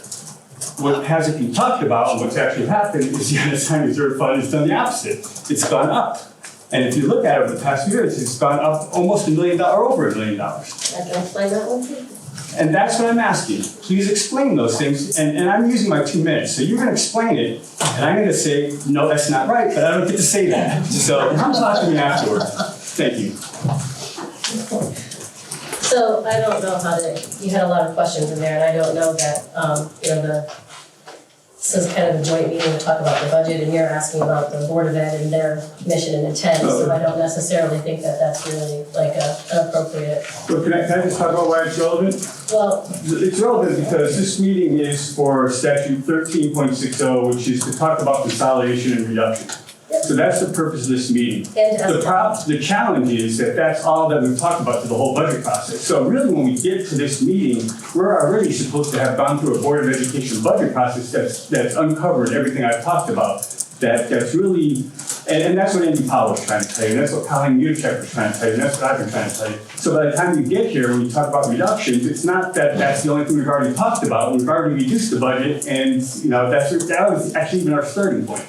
So the fact that 13.6 is call this meeting and talk about reductions, yeah, we're a little bit out of whack. you're asking me to police what the Board of Ed is doing, and that's not my job. It is their job, they have their meeting. No, that's a question for the Board of Ed. So, yeah, but this is not like this is a joint meeting for us to talk to them about the budget, so not to sit here and like chastise them for what we perceive they did or did not do. I think that's one, I'm sorry to be, I think that Mr. Albertina's question was to the board and some to the town council. So I don't perceive him as asking you a question of the Board of Ed, I perceive him asking the Board of Ed a question of the Board of Ed. But if he So doesn't, very, Well, as like they want from to a process perspective, I field all questions and then I kind of like the meeting, the process of the meeting is, so. Fewer questions or direct them to the correct people. But then we should just direct our appropriators. we have a meeting this week. If Sam would like to come to that meeting, we can discuss our part of it further. As far as the ECS and the assigned general fund, the reason that the ECS shows that it's going up is because the way that you haven't even seen the budget yet, but you know that it's gonna go up because you're informed in all of these things. So it goes from a adopted budget, and then we amended the budget, which everybody knows, we also amended it. And that would show the actual reduction. And you can follow the reduction, Sam, right from the state of Connecticut's Department of Finance website, which shows every year the number that we're going to get. And it is a $330,000 reduction. Vermont increased it from 303 to 333 this year. So that is an easily trackable number for the next 10 years from the State of Connecticut Finance, the School of Finance thing. And as far as the general fund too, 1.2 million of that general fund that went up was money that the Board of Ed did not spend that turned back to the town council. That goes directly into the general fund, and then from there you guys have, well, not you guys, you're not there anymore, but the Board of Ed has looked at doing projects that then comes off of that number. So the biggest piece that it has gone up in the last 3 years was the dollars that were not spent by the Board of Ed. And again, we've talked about that before. I can continue to say the same thing, you can continue to say the same thing, and I'm actually gonna try to work with the finance to put together an exact, keep it as simple as possible, number of what has happened in the last 10 years from the perspective of the general fund and exactly what has driven the ups and downs of it. Because I feel like maybe then we can put it to bed and it can stop being the punching bag of it's gone up. You need to recognize why it went up. 1.2 million of the Board of Ed money went into that. That is the biggest spike that happened in the last 3 years. And you're also, the Board of Ed is drawing down on that number for capital projects, as was the intent of using that 1.2 million. So, does anybody else has anything to add on that? Well, you can hold on please. Does anybody else have anything else that they want to follow up on that with? Yeah. All right. So everybody went to referendum and we voted for a budget. And what you're saying is the budget that we voted for afterward, you changed it. And so that's why you made this big case for how excess cost is gonna go down. And then that's all we know. We know what we saw when we went to referendum. And by changing it, I'm gonna cry foul. The residents know the information you give them to go make a decision to vote. If you're gonna change it afterward, then assume we don't know that. Anybody who's in business who has a budget knows your budget's your budget. You can have a forecast, you can change those numbers, call it a forecast, but your budget's your budget. And to actually have a budget that we go to referendum and vote on and then say later, oh, well, we changed that after you voted. I have a problem with that. The other point you made is that the Board of Ed turned back $1.2 million in an unassigned reserve. The most important thing I can say in this room tonight is everybody needs to understand why. You have to understand why, and that's one of the most critical things to know to be able to have the conversations that they're having around the table. And I'd be glad to talk to anybody about that. Connie would be glad to talk to anybody about that. Amy Powell would be glad to talk to anybody about that. But it's important to have that context. It's not just the Board of Ed had $1.2 million and said, oh, we're really efficient, we're not going to spend that. You really have to understand why. Thank you. The change did go through public hearing, and 2/3 of the people who spoke out about it wanted more money to go to the Board of Ed. So even though there was public hearing, we didn't follow what the majority of people who showed up for the public hearing decided they wanted to see. For the public hearing, correct, but that doesn't represent the majority of the town, and it also does not follow along with what we were told from the state of Connecticut as what was allowable with that money, which is not a conversation that I want to dig down into the rabbit hole again, since it's already done. So I'm sorry, Madam Chair, but your tone is getting a little condescending, and I think it's making people here feel a little bit uncomfortable about coming up and asking some more questions. It's attacking a resident who decides that they wanted to talk about something. actually, I was referring to what you said, not what he was saying, because you were talking about. Okay, then you're getting condescending to me, and I don't appreciate that. We do have a way that we're supposed to be conducting ourselves during these meetings. I don't need a lecture, Brendan, I understand. Next, anybody else have another question? I just have a question. Good evening, Colleen Lubitschek, 12 Blueberry Hill. Speak up, Colleen. That's my He's a big problem, I think. Don't just a loud voice. I think the Board of Ed has worked extremely hard on what they've done. I think we could have had a full budget, but that's their decision. I'm here to support that budget. I do ask the town council chair, that's really for Dr. Willett, what would happen if we went below that 1.54%? Well, I put forward a budget that was higher than what the Board of Ed took. They beat me up over that, took it down, and they did a good job of, I think, I'm using that in a warm and loving way. The bottom line is, that 154 is as low as I would ever want to go for your education system right now. It really is. It's not something that I would want to see go lower. I think they've made choices, and if they did have to go back and look at that, you're looking at a lot of things that will compromise the programs and staff structures. We had people coming to the Board of Ed meetings upset about, and understandably so, about the reductions that were in front of them. Anything, that goes beyond that 154 is going to be more of those kinds of conversations. So it's not something that I would like to see happen, obviously, and it would have some significant impact. Anybody else? What would those impacts be though? Staff, programs, or sports? I guess that's. Yeah. Depending on how much the reduction was, Yeah. and then, that would be the deciding factor, obviously. And staff for MA4 is about 52,000. So, anything, George, and then, I'm sorry, I'll get to you right after him. George, Fish Game Road, I think we're kind of like nickel and dime and stuff when we have millions to be saved, all we gotta do is use our common sense.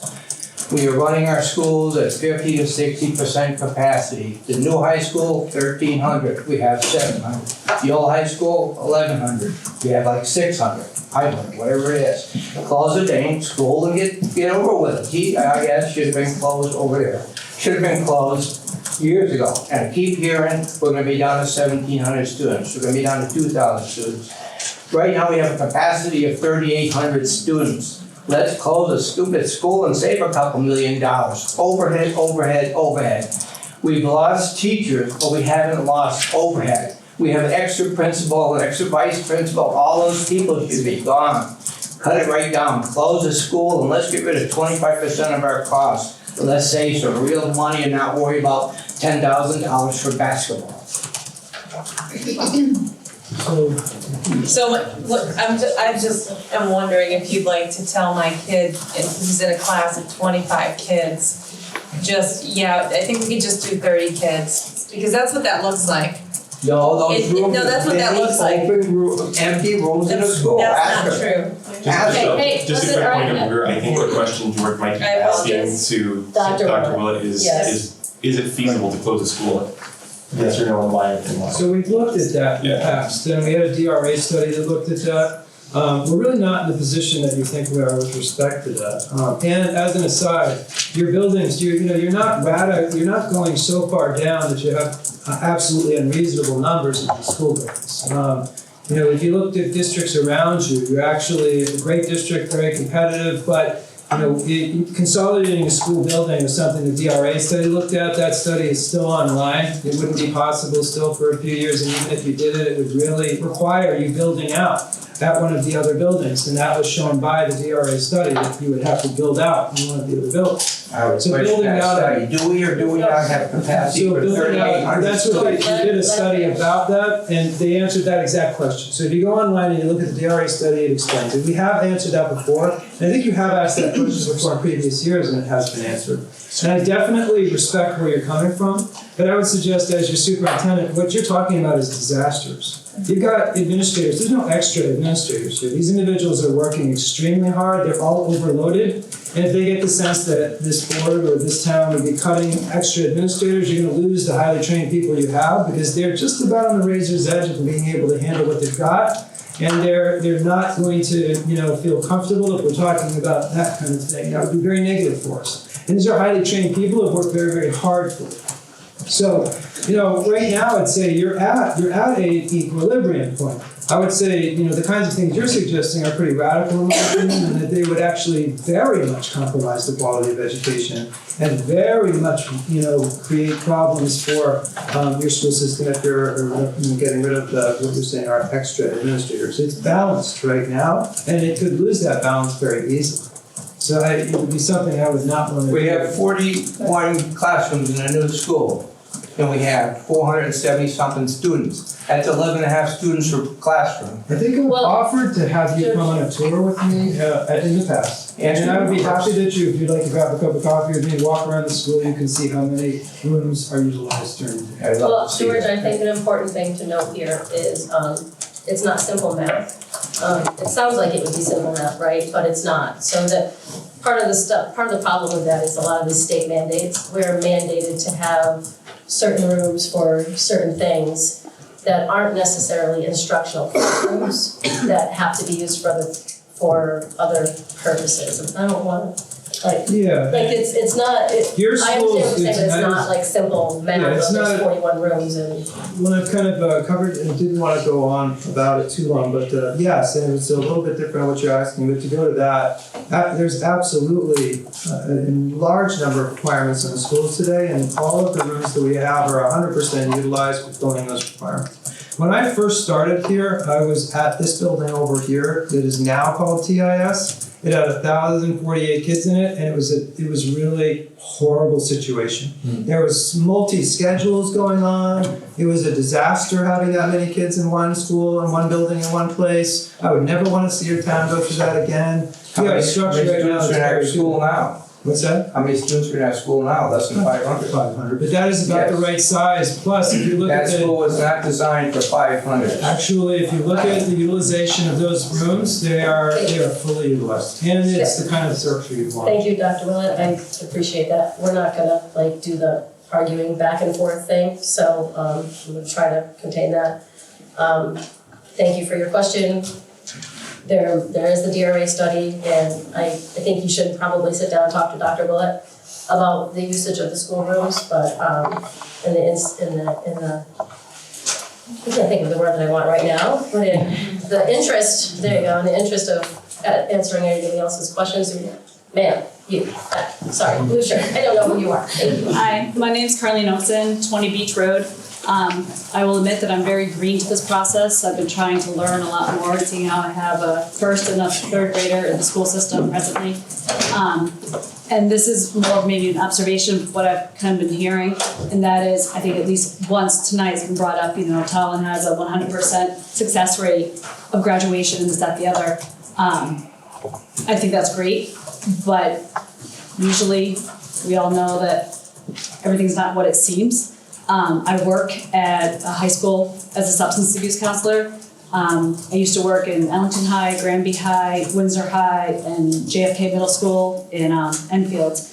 And I also have a private practice in Manchester, specializing in adolescents, with a lot of students in Tolland, graduates, whatever.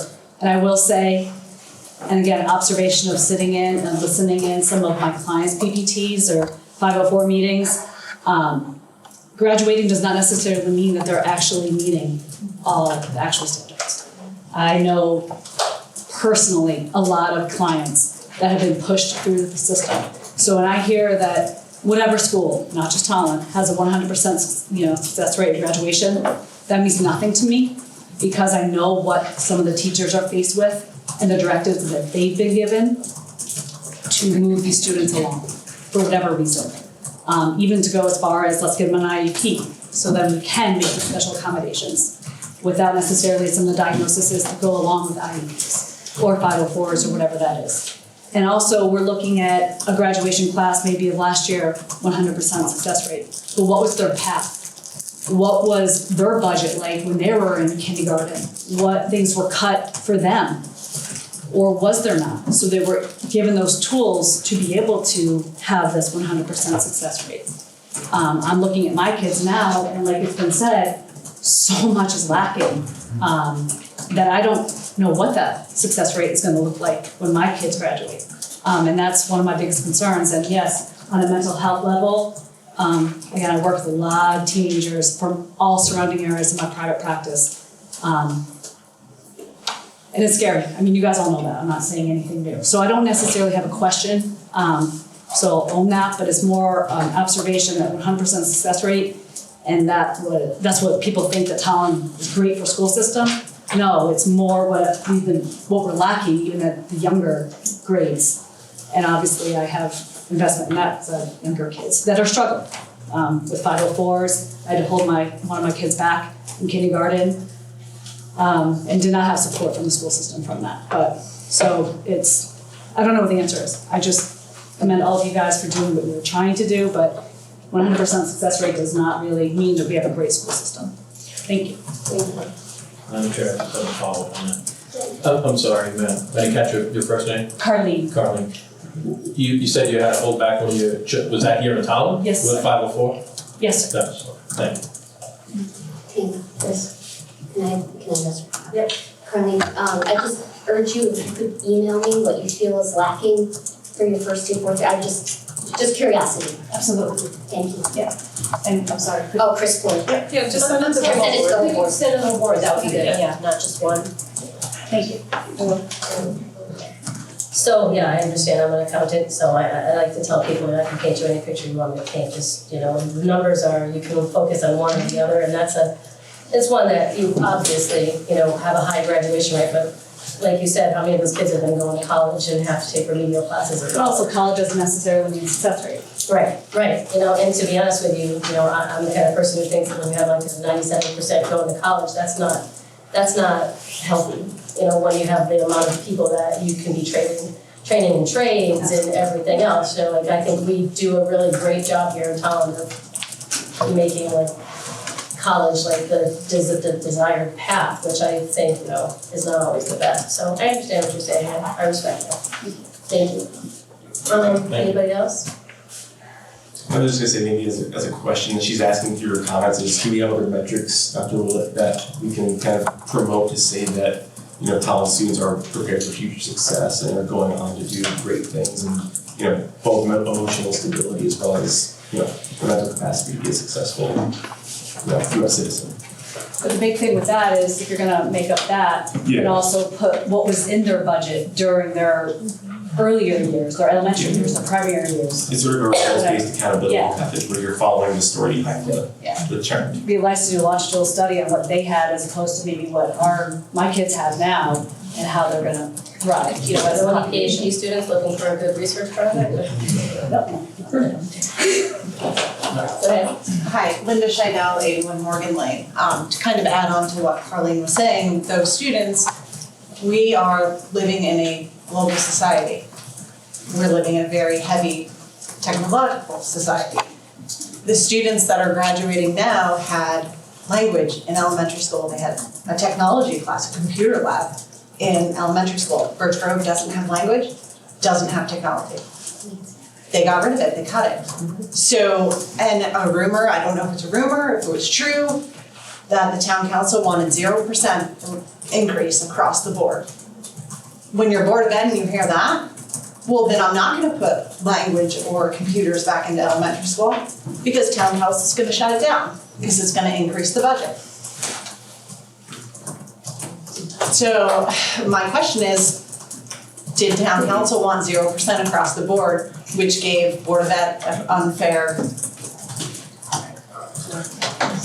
division into going into their budget? Well, first, I have 3 kids that graduated, and only one of them ever had any foreign language in elementary school. She graduated in 2012, and it was only in kindergarten. So I don't think we've had foreign language in Birch Grove for there was a lot of years. So there I don't was think that's like, oh yeah, like I said, my daughter graduated in 2012. I know she had it in kindergarten, but she didn't have it none of my other 2 had it either. But our directive, as is our discourse at the time, was this is like where, only partial things get quoted. We wanted to see what a budget would look like with a 0 expense increase. Here's the key part, and what that meant. What would that mean? And then we also said the level services, well, what did we say exactly? It was 0% increase with a list of what it was, and then the second ask was level services, right? Like, if it all stayed, if everything stayed as level services. Yeah, I know you didn't hear that, that's the thing, but it was in our minutes, we asked for it, but that's not the piece that's being touted, all over. We did ask for, again, 0 expense increase and what it looked like, what would that mean for the town, and then what as is was. And in all fairness, the town council doesn't even have their budget yet. We have this piece of it. We haven't seen the whole thing yet. So, we don't know what it even looks like yet. We'll get that next week. March 4th. March 4th, and then we can look at that. So yes, that was our directive, out to everybody. It wasn't unanimous. No, it wasn't unanimous, but it was a majority vote. So Madam Chair, can you advise or at some point advise of what town council meeting where exactly a resident can find those respective minutes? I believe we did December 12th, was it the goal setting meeting where we had those discussions? I think it's December 12th. Yeah. And the goal setting, they're on the town council's website as well, on the Tolland.org. If you go to goals for I think it says 19-2021, you'll see all 18 of the goals listed there. And that'll be in the minutes where. The minutes of the meeting are basically the goals of. Okay, we'll say the request for level services or what that meant in a zero. Well, it was zero and what that meant, like a list of priorities, yeah, like it should be, I'm not exactly sure where it is, Dan, I can dig, but it's gonna be digging to find it, I don't know. I just think it would help with a little bit of clarity for some of our folks. And I'll be the first to say that I was also one that even asked for more. I was one that I was looking for a 5% decrease, just so we could get the full spectrum. And this is for everybody across the board, not just Board of Education, but every department. Given the fiscal crisis that we're looking at, just so we can have the full spectrum and see how each department would be affected. So it's not just the Board of Education was told this, everyone was told this, that that I was asking for 5% reduction, then we were looking at just a zero, and then what it would be for keeping it up as is. So it's all about seeing the full spectrum and how it will all be affected. So as a town council, we can see where there could be possible trade-offs to preserve certain things and cost efficiencies. So it's also important to remember that the town council cannot direct the Board of Ed to do anything. They work on their own budget. They can do whatever they want. What I saw happen was that they came together as a community and they were helping the town deal with the fiscal problems that we're facing now. And if you were around and paying attention last summer, last fall, and around to the election, that's all we talked about was all these things. We don't need to rehash them now, but all these things this town is facing financially, the difficulties we're facing. So I appreciate what they did. I think they did a great job. And I saw them coming together and trying to help out the entire community. And we can't tell them what to do. And I think that was a misunderstanding that took place. And to your point, John. For us telling them we don't want to see an increase, because that didn't happen. That did not happen. You know, much like Dr. Willett said in his 10-minute introduction, that we did not push forward, we did not bring to this council a 0% budget. We didn't try to. No. Now, we did have a whole lot of conversations as far as whether it should be higher or lower, but our intent was to produce a responsible budget that met the needs of our students. Now, you've heard Dr. Willett say numerous times in here that if we went much lower, we would start to cut into those things that they deserve, that we owe them. So we didn't go much lower. We specifically spoke in meetings that we had recently on what things needed to get added back in. You know, we had conversations, did we cut too deep? And what happens if we cut too deep? Where we could then bring something to this council where we could look them in the eyes and say, this is what we need, please approve. And I think we've done that. In the corner, and I just want to make a point where that we try to get through all the individual and people first before we go back to people who've already spoken, just so nobody feels like they're being held back. I'm Shay Belair, 185 Gozy Road. I'm a parent and a teacher in town, so I just wanted to put that out there as well. So I just wanted to put it out there with the town council that for the past 3 years, we've had budget cuts and I've seen them personally affect my children. It's going to affect my children next year, both of my children. It affects my students as far as their class sizes are concerned, as far as the services, their social, emotional learning, and not just their education. And it has that effect for the past 3 years. Next year, it's going to have an effect on not just my children, but all my children that come through my classroom. So please bear that in mind, that I believe that Dr. Willett put a lot of due diligence into do the best thing that was right for the town. I'm not happy with this budget, but it's something that I will support moving forward.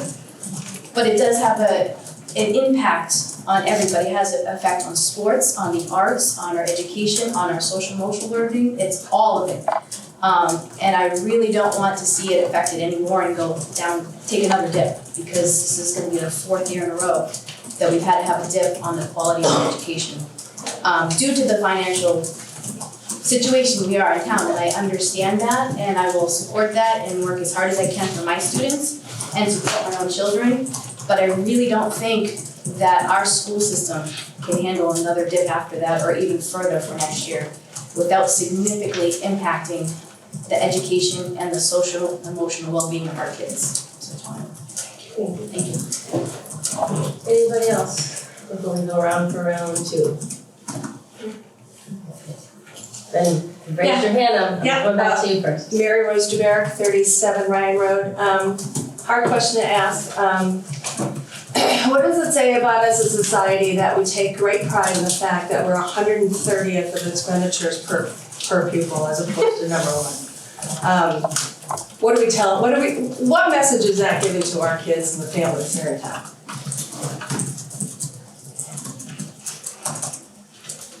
I think it's an efficient one myself, like we've always been in the lower quadrant and we've been able to provide, an education that has, even if we don't wanna use the numbers, a high graduation rate, this is consistently what were we? I don't remember what year it was, Dr. Willett, I don't know if you remember, but we were the second to lowest in the per pupil expenditure, and we had very successful students. So I don't equate the amount of money that we spend on quality education. If that was the case, we would see a lot of towns out there that are spending $20,000 per kid. They would be blowing us out of the water if it was just dollars. Education is more than just a dollar amount. So there's the whole. That's true, but I think it's a very loud message. Anybody else? Liz Costa, 54 Side Lane. Hold on. Oh, sorry, I think Tammy was just clarifying if there are any other comments from Board of Ed members or council members to Mary's question. I have to echo Tammy. I feel like we've been efficient. I feel like it just goes to show that we have a great system here, and I've always said I'm grateful to be here. And I don't feel entitled to more. I feel like we did our due diligence on this budget, and we added back some of the superintendent's cuts, and I'm grateful that we were able to find efficiencies to do that.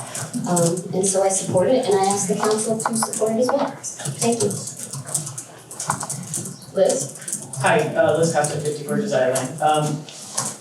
So Tammy, to your point about education, high graduation rates, a lot of that has to do with our high per capita income, our highly educated townspeople.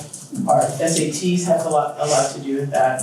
I would ask you all, given the $1.2 million stolen 2 years ago, will you consider bringing back 2 teachers and freshman sports with that $135,000, $140,000? I don't think that's a fair question to ask us without us having actually seen a budget, but we have not so let me explain. We lost 1 art teacher at the high school, which will cut 6 sections of arts, industrial arts, and business. We lost 1 5th grade teacher. Oh, by the way, likely, depending on how all the moves go, that will be a town resident that loses her job, okay? We're losing freshman sports, you heard, is $10,000. So let me just put that out there. I think it was $135,000 or $140,000, don't quote me on the exact amount. So given that question, would you support giving part of that $1.2 million back to those 3 priorities? Well, again. Well, I think that's why we're gonna be at the next section. That's what we'll be discussing with the board as far as some of the efficiencies, some of the other savings where we've gone through and taken a look at some things that we have questions about. And if that's something that could be an efficiency where there appears to be, in my reading of some things, some redundancies and costs, which I have questions about, then there's a possibility. Again, but again, we can't tell them what to do with that money. We're going to be looking at it. And plus, you also have that these were recommendations where I believe at one point in one of the Board of Education meetings I was at, that there was a specific question put forward to Dr. Willett as far as if we found this money, would this teacher be replaced? Would this position be replaced? And it was his statement that no, that there was no need for this position, and that this what the cost efficiency would be. If I'm wrong, He did not say that about her position. I believe that it was, but I mean, I'll leave that to the board as far as the Board of Education, as far as whether or not that was part of the discussion.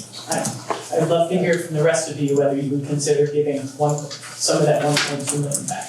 The $1.2 million has been going back to the board, and it wasn't stolen. I'm asking specifically back. I know it's going back in terms of project standing, totally appreciate things need to be done. I appreciate the shared service of that. I'm asking, would you take some of that money out of reserve and give it back to the students of Tolland and the teachers and the public education of Tolland? Well, you're asking to take one-time money and incur ongoing expenses, which is an ongoing expense like every budget going forward, which. To me, it demonstrates, Tammy, a commitment from all of you to the town of Tolland's education system, which drives the cost of housing in Tolland, which drives people coming to Tolland. I know for my sake, we moved back to Tolland. After putting 7 kids through our education system, we moved back for our education system. We have choices of Madison and Glastonbury, and we moved back to Tolland because of the education system. And candidly, because we've lost world language, because we've lost so many things since my children have been here, and they haven't even graduated yet, I'm not sure we made the right decision. And I'm sure other people are thinking that. I don't know that we can, again, you're asking us to commit to something without even seeing a budget, which I don't think is fair. That is something I would look at, absolutely. Thank you, Madam. It's also something, you talk about the projects that are going on. We sat in a meeting, Dr. Willett, I know Karen and I, where we looked over the projects that the district has pushed to the council or pushed up to use that money. And I think we're taking advantage from the district perspective of a lot of that money for the benefits of our students. The choices that were made in this budget, that's being presented, were made by the board, by Dr. Willett, by the district. And while I certainly appreciate the council's thoughts on where that should be put back, those calls were made and this was presented. Dr. Willett made a choice with the 1.84. It was the Board of Ed that decided on the 1.54. It was not unanimous. It was the Board of, you're absolutely right, it was not unanimous, but it was the Board of Ed that made that decision through a democratic vote with the advice of Dr. Willett. We didn't lock him in a corner and didn't ask him to color. We asked him his thoughts, his opinions, and utilized his expertise in coming up with what we felt was the most responsible budget. The 1.87 that he presented actually had less in it than the 1.54 has now. Just to be fair, there was other savings that were found and there was things in the 1.87 that were put back in. So the 1.54 actually represents more services than the 1.87 that was brought forward, just to be completely clear. And so Lulu's point, there was a conversation at the last board meeting around restoring the art position and potentially an offset and using money to do that. And there was a conversation where Dr. Willett said, I don't want to quote you, but it just talked about the ongoing cost of that and whether that was able to be supported. I believe is what you said. If you want to chime in, you can, but there was a conversation around that. I'm a superintendent, so I'm never gonna say that we never need an art teacher. You've heard a lot of people that. I'm not saying that you said that, but we did have this conversation. I'm talking about it in the broader sense. That when the question was asked, I stated that you would be carrying that position. Right. That's what I said. I'm gonna just I was basically going to say the same thing as Rini said, and I think if we had taken Dr. Willett's 1.87 and used all the savings, quote unquote, that we found, we would be a lot less than 154. So we did add quite a bit back in. So I understand where we're all coming from, that we don't wanna see it less than 187 or 154, but at the end of the day, we put a lot of things back in that we thought were really important for the students, real, educational programs that we thought were really, important for our student success. Thank you. Ma'am, you had your. Oh, I did have my hand. I was waiting ever so patiently. Oh, I'm sorry, Dan, did I miss you? No, it's okay, you can. She's had her hand up for a while. It doesn't. I keep trying to get there, but. I have a comment. I do not have a question. So if you would like to. No, please. My name is Jen McClarney, McLarney, 237 Cosley Road. I am, full disclosure, a parent and an employee of the Board of Ed. Good education costs money. Tolland needs to stop accepting this do it for less mindset. The budget we vote in is a reflection of what we value. do we value education with this budget? I guess I did have a question. That's all I have to say. Thank you, Dana. I just want to circle back to some of the comments that Renee and Christine made. And while I do agree with several of their points, the 1.87 versus the 1.54, we have brought back in many more services than was originally presented to us as the board. However, I think it's paramount that we understand how we were able to do so. And we were able to do so by Dr. Willett having the meeting that was set prior to the board even starting this budget, and having that health insurance money that was back to us to a tune of 220, I don't have the paper. Was it 200? Okay, so, but it was like but the entire amount that was put back, that was available to us, I believe was $220,000, give or take numbers, and if someone wants to help me find that number, that'd be great, but nevertheless, I digress. That was not available to Dr. Willett when he proposed that 1.87 to the Board of Education.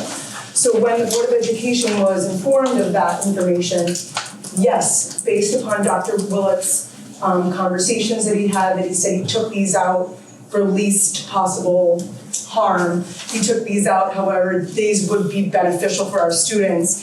We took these out, however, this is what's needed. So through many meetings and many conversations, yes, we brought back many programs, such as RAS, such as adding part of literacy how at $60,000 versus the 1.2, such as the special education. Yes, are there more that we wanted to add? Some of us, yes. Are there more that some of us wanted to take away? Absolutely. But I think it's important that some of those efficiencies, and a lot of those efficiencies, were found by our superintendent and the teams that's around him. Yes, did we find some different things in other capacities? 110%. But if we had that 220,000, I don't know if Dr. Willett would have proposed the 1.87 with all those cuts. And I think that's important that our folks understand that. And it's important that we understand that in this room. Although I mimic what you're saying, we did bring back a lot of things. And there were other efficiencies that we found in FFC, 110%. But nothing amounted to that 220 that was, it was like Christmas morning for me when I heard about the 220,000, because we were able to put back things that we didn't think you were going to have. It would be a good time to mention that the FFC also was looking to utilize the Education Reserve Fund for the technology aspects of that. We did ask about a lot of different things, yes, and capital, and try to be creative with our use of funds, if you will. So there has definitely been many questions, and we've been told either yes or no for reasons that we were just being educated on. You know, as new board members, there's some things, here, there's money here, there's money here, proceed. But then understanding the restrictions is very important as well. And I just wanted to make sure that that was, and I did love your question, so thank you very much. I'm sorry if I. That's okay. No. Thank you. Yeah. Just a note to Ms. McClerney. Yes. Okay.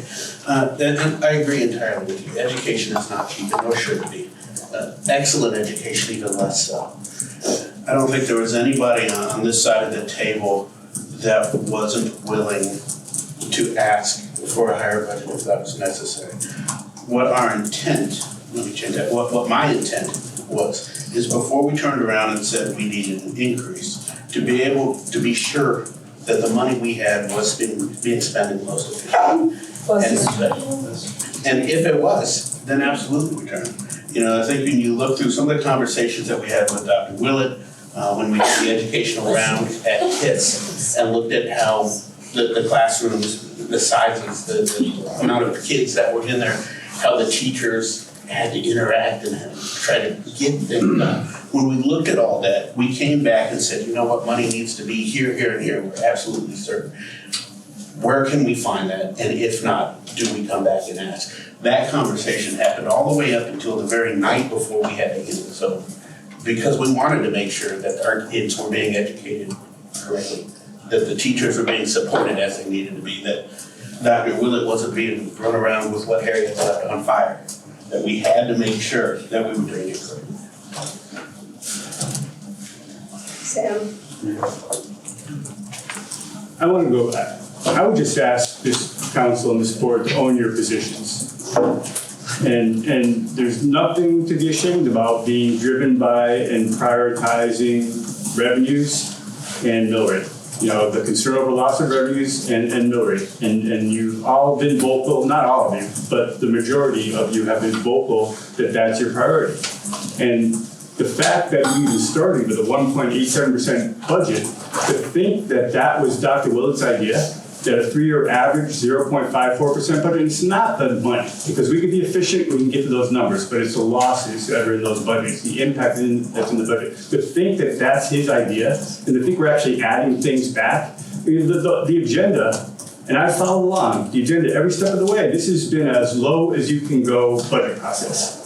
As low as you can go budget process, and own that, because I mean, that's been your position. And you've said it in the papers, you said it at the meetings. I mean, that's the clear agenda, and that's okay, because we really do have revenue problems, and you really are concerned about mill rates. But all I would ask is that you own it. I didn't think I'd ever not own that, but I have to, like you said, I have no problem saying that. Yes, we have to balance. We have to worry about the mill rate. We have to worry about staying competitive. We have to worry about the loss in revenues. You know, we have to worry about the impact that we're getting from the state. And we need to find a balance to have the things that we have in our budget and still be able to have people age in place and have residents here and that, you know, like it's a balance, Sam. I don't not own that. Yeah, I don't, and because I haven't been vocal doesn't mean I don't own it. Sure. It just means that I'm listening to everybody speak here tonight. I'm not the type of person, for those who don't know me or do know me, that I'm not a rash decision type of person, right? So I hear the comments from the audience, I hear the comments, but the comments from the Board of Ed and from Dr. Willett. And when I get the budget, make a decision, right? So that's where, and I'll own my decision. I've owned every decision in my life. I don't plan on changing that now. So because I'm not vocal, don't assume that I'm not addressing your position. Okay? If it's okay, Ken, through the chair. Well, let me just, Steve. Sorry. I was just saying, I agree with that sentiment that we should own it, because at the end of the day, you know, we could all vote on a particular number or a particular percentage and send it off to referendum, but if it doesn't pass that first time, we have to make sure that we're being ones that advocate for that and why we did it. Because otherwise, you know, I've been a part of the process for a few years, not as a council member, as a resident, where after a budget goes for adoption at referendum, you've got groups of people that scramble to call people and remind them of the vote. Because there's a chance, you know, it's a vote. You could pass or fail. And if we fail, it only gets worse. And you already heard from Dr. Willett that if we're going to go lower because it fails, that's when we start seeing serious reductions and impacts to a quality education system. So I guess that's probably your ask, but I guess you're assuming the rest of the board, as well as the council does, is whatever number, whatever budget goes to referendum, that we only support if we make it known that we want everyone across any political or ideological spectrum to support it at referendum. That's not what I meant. I wasn't, okay. Bob, I wasn't referring to you because you haven't made public statements. And Steve, I was referring to you because you've made different public statements. I was referring to the folks up here who have made public statements and during the course of the process have made it clear that they have a fiscally conservative mill rate revenue reduction agenda. I'll stand by mine. I will never back down from any position I take. If I'm wrong in hindsight, I will always admit it, but I will stand by every statement that I've made and every position that I've made.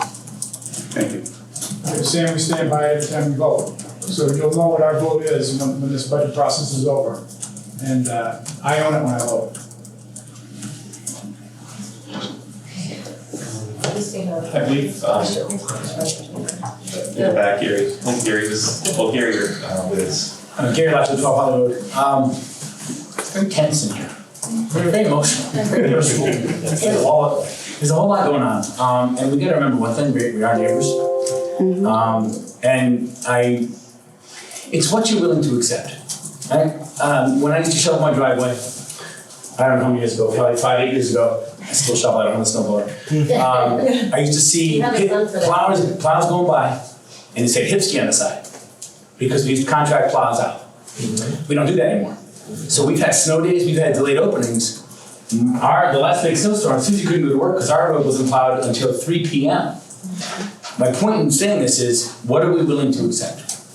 It's really not right or wrong, it's what are you willing to accept? And I know no one's against education, but you have to realize that education is expensive. Jen said it, and people, it ain't cheap.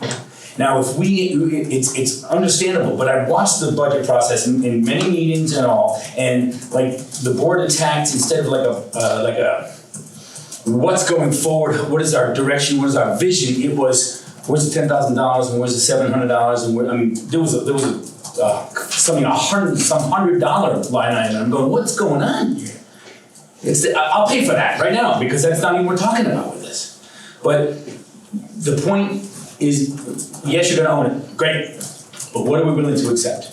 And know that that's what this is all about, and I don't want to accept. I want to raise and increase and go, and I would do that no matter what. And I thank you all for doing what you do, and I would say one other thing, with all due respect, I wish you guys were nicer to each other, because you're kind of representing us, and if I bring the kids here from the school to look up and say, this is what civic leadership is, they go, really? So that's just my last thing. Thank you. Kim, you mentioned being competitive. What does competitive mean to you relative to the education system? And I'd ask you all of that. If you look at surrounding towns, many towns are doing what Dr. Willett is doing. If you look at all the Board of Education minutes and their presentations, Dr. Willett's a bright guy, right? Very bright guy. But not every board, most of the superintendents in the really good education towns are doing what Dr. Willett's doing. Looking for an opportunity to have lighthouse type things with like LEAP. So I just ask you, when do we stop becoming competitive from an education point of view? Because we don't offer one-to-one education to all our students. We offer it to one grade right now. We don't offer world language. Several of the towns around us offer it from first grade on. I haven't seen kindergarten, but likely it's kindergarten. I would just ask you, how many things, so we're talking about things that have been taken away, world language and that thing. There's so many things that are being added to education systems around us. When do we get that chance? And when does it stop making us competitive to the towns around us so people stop buying houses in Tolland and start buying houses around us?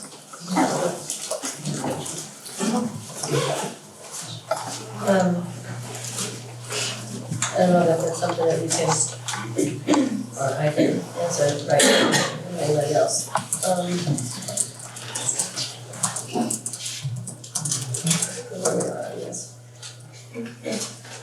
That's something we're gonna have to think about as we go through this whole process, I guess. I don't know that I'm ready to throw down a gauntlet right now on what this is gonna look like. So, anybody else?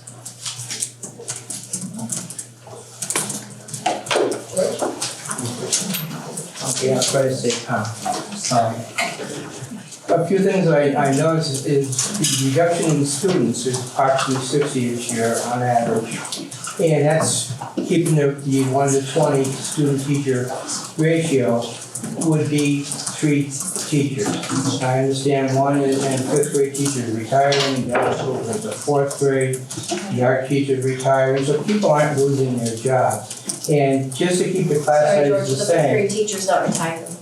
Anyway, my point is that we can get rid of, downsize the teachers, maybe take the 5th grade teacher, move to the 3rd or whatever, and we usually have about 5% attrition a year, so we can take care of that problem. The other thing that really galls me is the fact that we keep saying about reducing. In my lifetime, I never remember the town budget or the school budget ever being reduced. It's the amount of increase. We are reducing the amount of increase. It's state law, we can't even reduce the school budget below what it was last year. The law is it always has to be there or higher. So we're not reducing anything. All we're doing is cutting the size of the increase. Thank you. Thank you, George.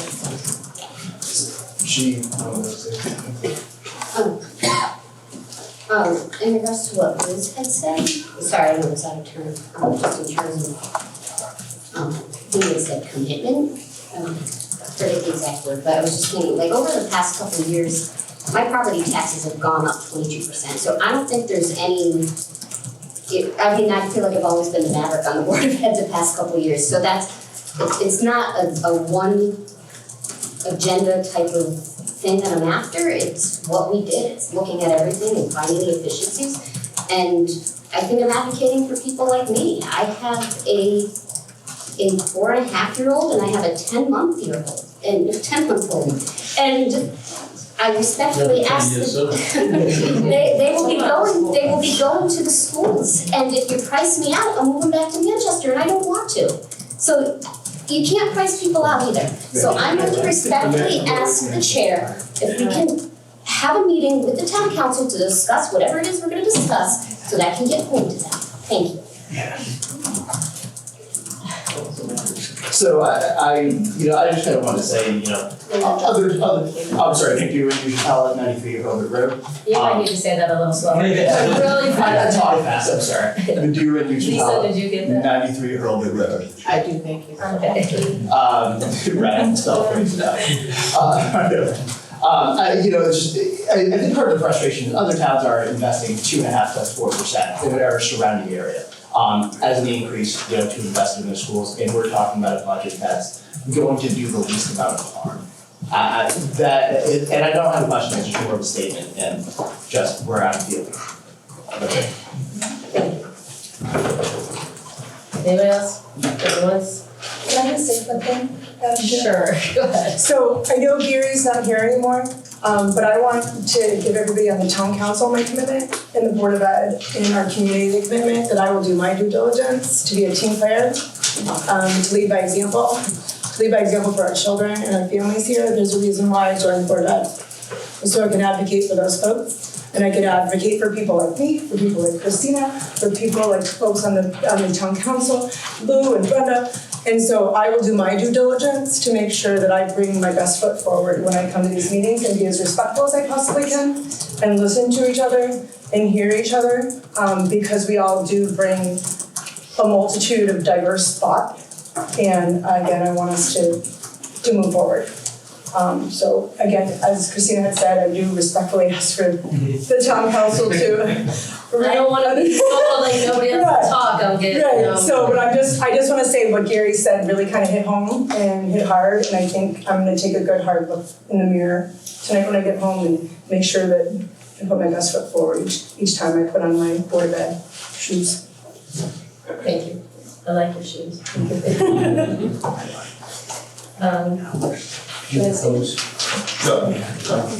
Sorry, they're awfully quiet tonight. You have been, I know. Doing a lot of listening.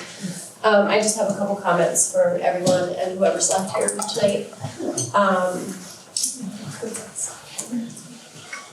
As far as enrollment, we've talked about, our student population going down, and actually, according to projections, we're actually starting to see a little uptick in our lower grades. So I think that everybody needs to be cognizant of that.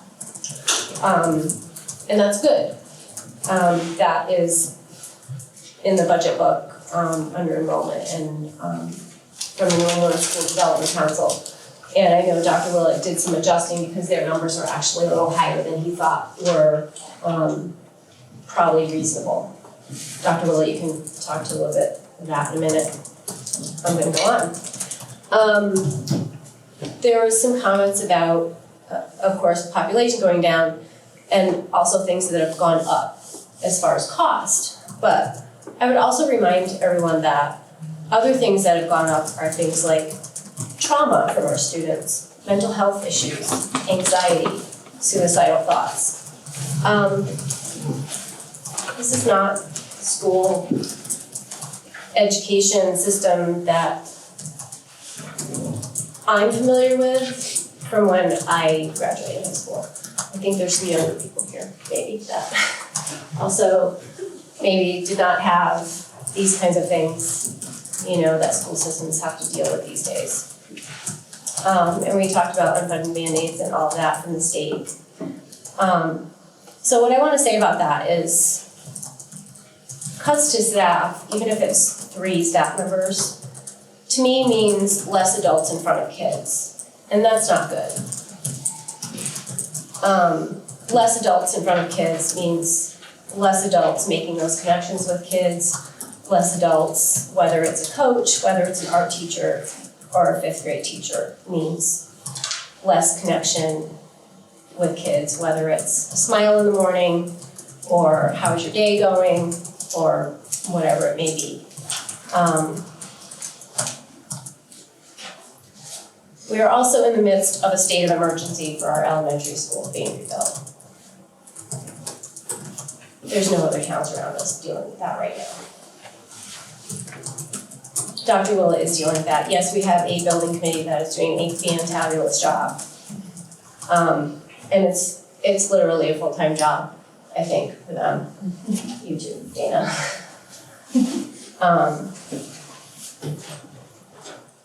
So I hope that this community understands what we are up against as a community, but also with that going on, I feel we should be investing in our school system.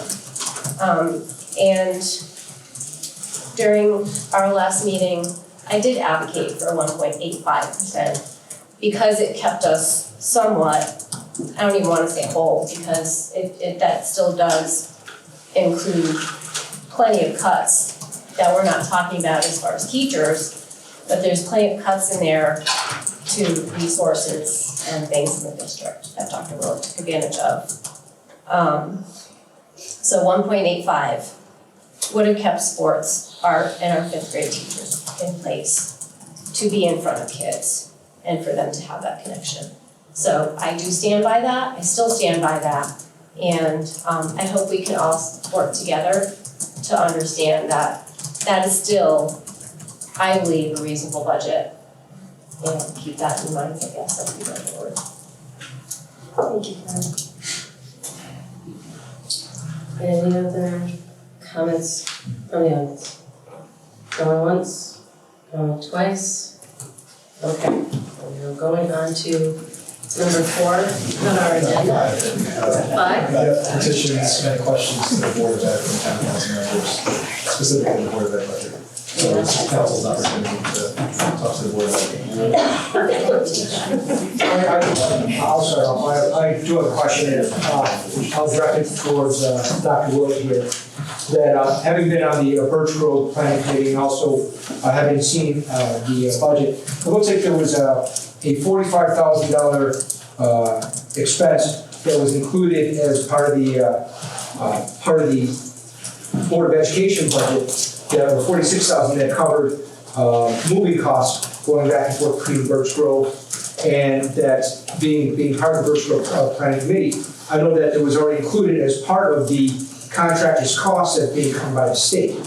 And so there's a $46,000 that looks like there's a second that has been included in the budget twice. One's under the Birch Grove, which is covered by the state, and then once which is in the Board of Education budget or your budget. And unfortunately, I can't find a specific line item. But I'd like to ask about that as far as if that is included inside the budget, and if it is, can it be removed since it's something that's already been, or can it be reallocated? And I know I can't tell you what to do with the money, but if there's an efficiency there, can it possibly be reallocated to support the teams that we are eliminating, as well as another position, because it just seems like a duplicate cost.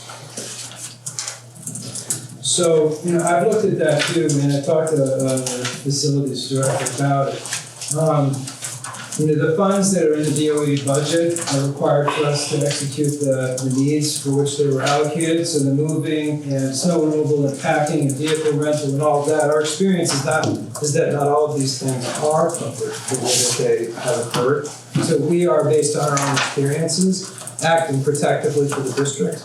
The other thing to keep in mind is that this money has to be available to execute those things on a very, very, very short timeline, and we can't afford to have any back and forth about that when we're trying to get kids into a building.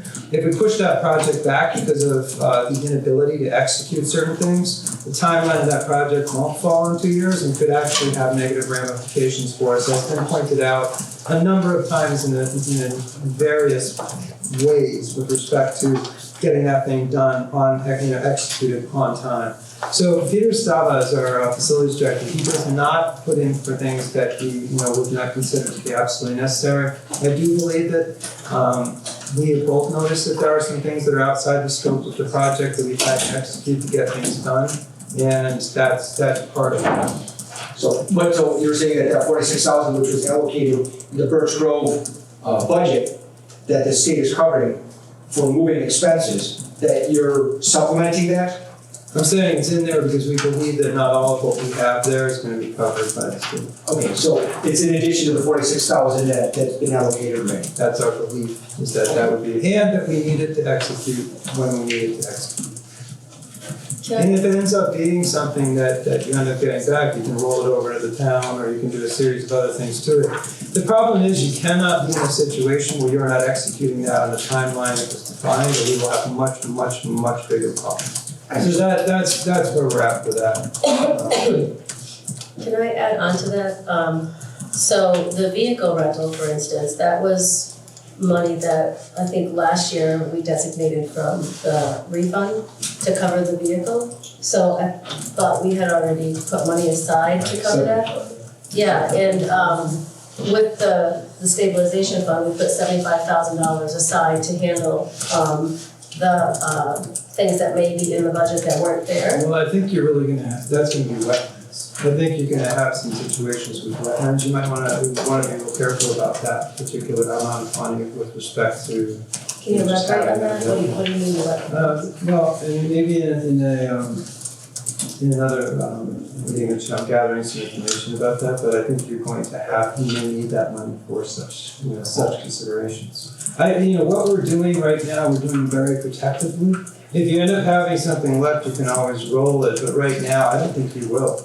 And I think you're gonna need that 75 for burns, wetland adjustments. We've gotta be very careful with this. You're talking about 40, you're talking about 75 on a $45 million, $46 million project. So you gotta be very careful about, these are things meant to protect the town and the district from having an issue, and if you do end up having money, that money will, and can roll. Right? Well, I understood, but we're talking about, we've already heard from our residents here, they want these teams restored. And if there's over 45,000, 70,000, may not be a lot, that's enough to get these teams back. Until next year, you have to cut it because you don't have it. These are operational things. We are taking the experts that we have who have operational experience, and we're essentially saying, don't worry about it. And I think that's the problem, is that we have experience that we are acting on to try to be protective. And I am not willing to tell people that have experience with this, don't forget it, I don't care what you think. I think it's important that I listen to these people, which is why it's in the budget. I would otherwise have done something different. I would kind of challenge a little bit on that, though, that a lot of these things that you have in there, this 46, those are one-time expenses also. So, if they're one-time expenses being built into an operation budget, is there a better way that we can handle it? You wouldn't want to restore a position with one-time expenses. But I mean, you have this right now in the operating budget, right? So unless you're telling me next year you're gonna reduce the budget for this $46,000, it becomes part of your operating budget. Well, probably, if we don't need it for Birch Grove, he wouldn't ask for it.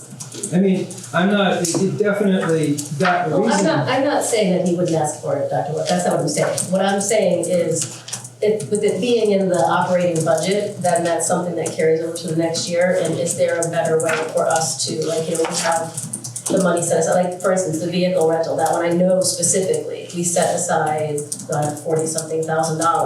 Which one? Are you talking about for the food? Are you talking about the vehicle we had to rent to get extra movers in? Right, so there's a lot of, we're talking about anyone who lived through what we just did. We rented, there's the food rental vehicle that was used to bus around the food, and then we rented other vehicles, in order to get stuff moved and do things like that. So the point is, there's stuff in here that I'm not willing to tell, the people that have the most experience with this that you don't need. Otherwise, I would have done something differently. And again, if it's there, you can roll it. But I would be very careful about, about making these kind of operational, second questionings on this, because I think I personally think we may find out we need more. We're gonna be in a situation where we have to, in an extremely short timeline, move into that building, and that ends up being a hell or high water kind of thing.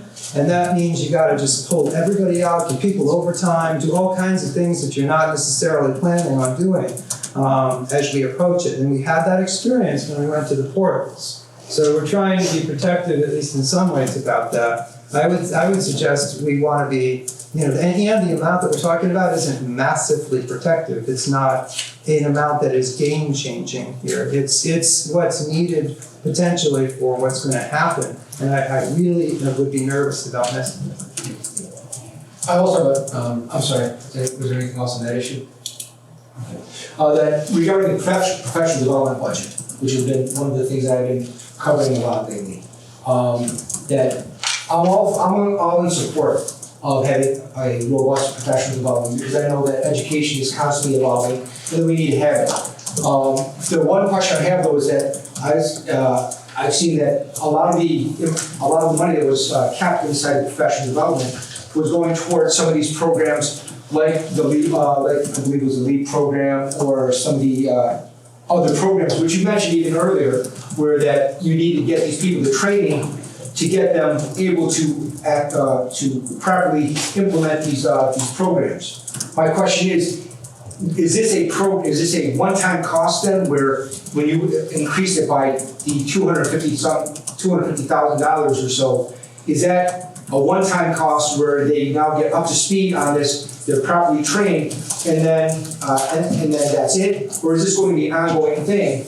And if it was an ongoing thing, when you originally proposed, I think back last year or 2 years ago, for implementing one of these programs that cost $150,000, that was the board, and it was the board advised that this would be an ongoing cost of about $200,000 per year to keep people properly trained.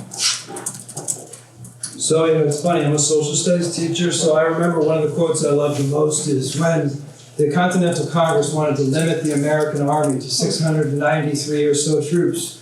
And George Washington said, well, we better hope the invading army keeps their limits to 692. And so what I'd like to say is, basically your question is a very good one, but it's a difficult one because we're responding to what we are being given in terms of what's happening right now. So for instance, dyslexia wasn't as big of a focus as it is now, as it was a few years ago.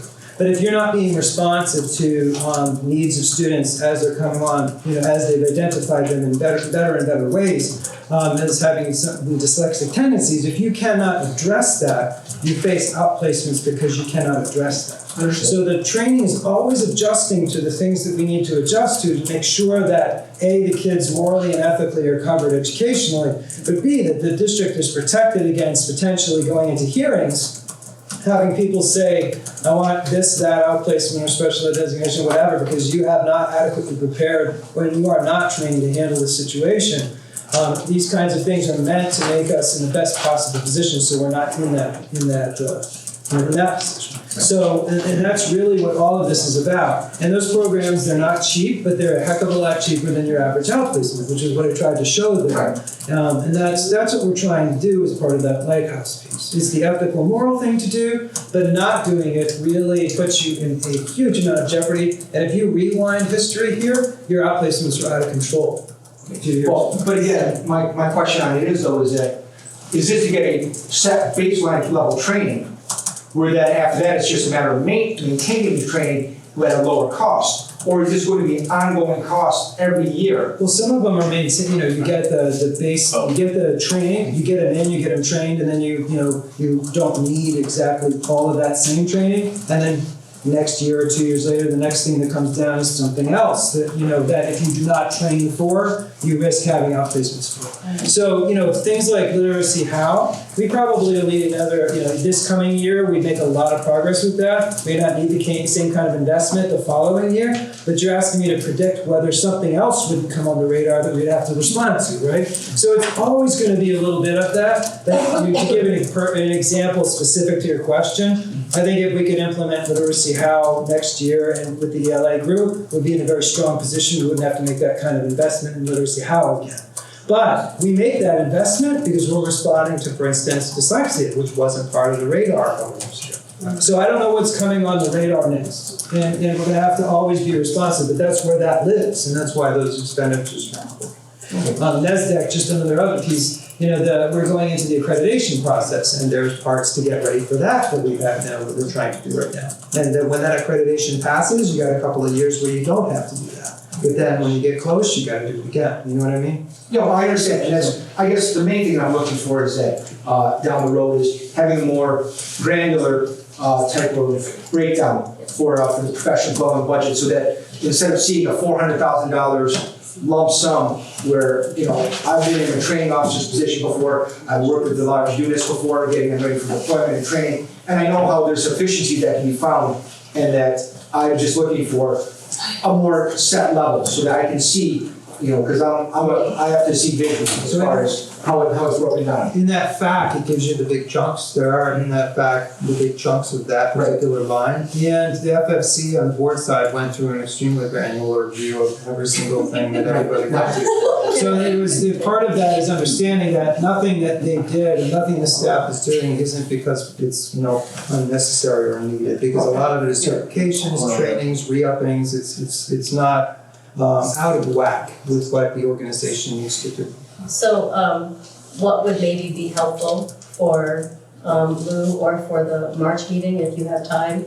I don't think the average person sees what the FFC had done, or if it was in their minutes or not, like the breakdown. Maybe if he could just have a more granular breakdown of what's in there. And I know Chris. I just wanted to speak, maybe I can make you feel more comfortable, because I wasn't sure. I trust you guys, I trust you with if this was in the frequently asked questions, but we did ask this question, and a big part of it, as Dr. Willett said, was I think a big chunk is literacy, how is structured literacy, and that part of it was to finish out, what was it, a 2-year, Dr. Willett, for special ed.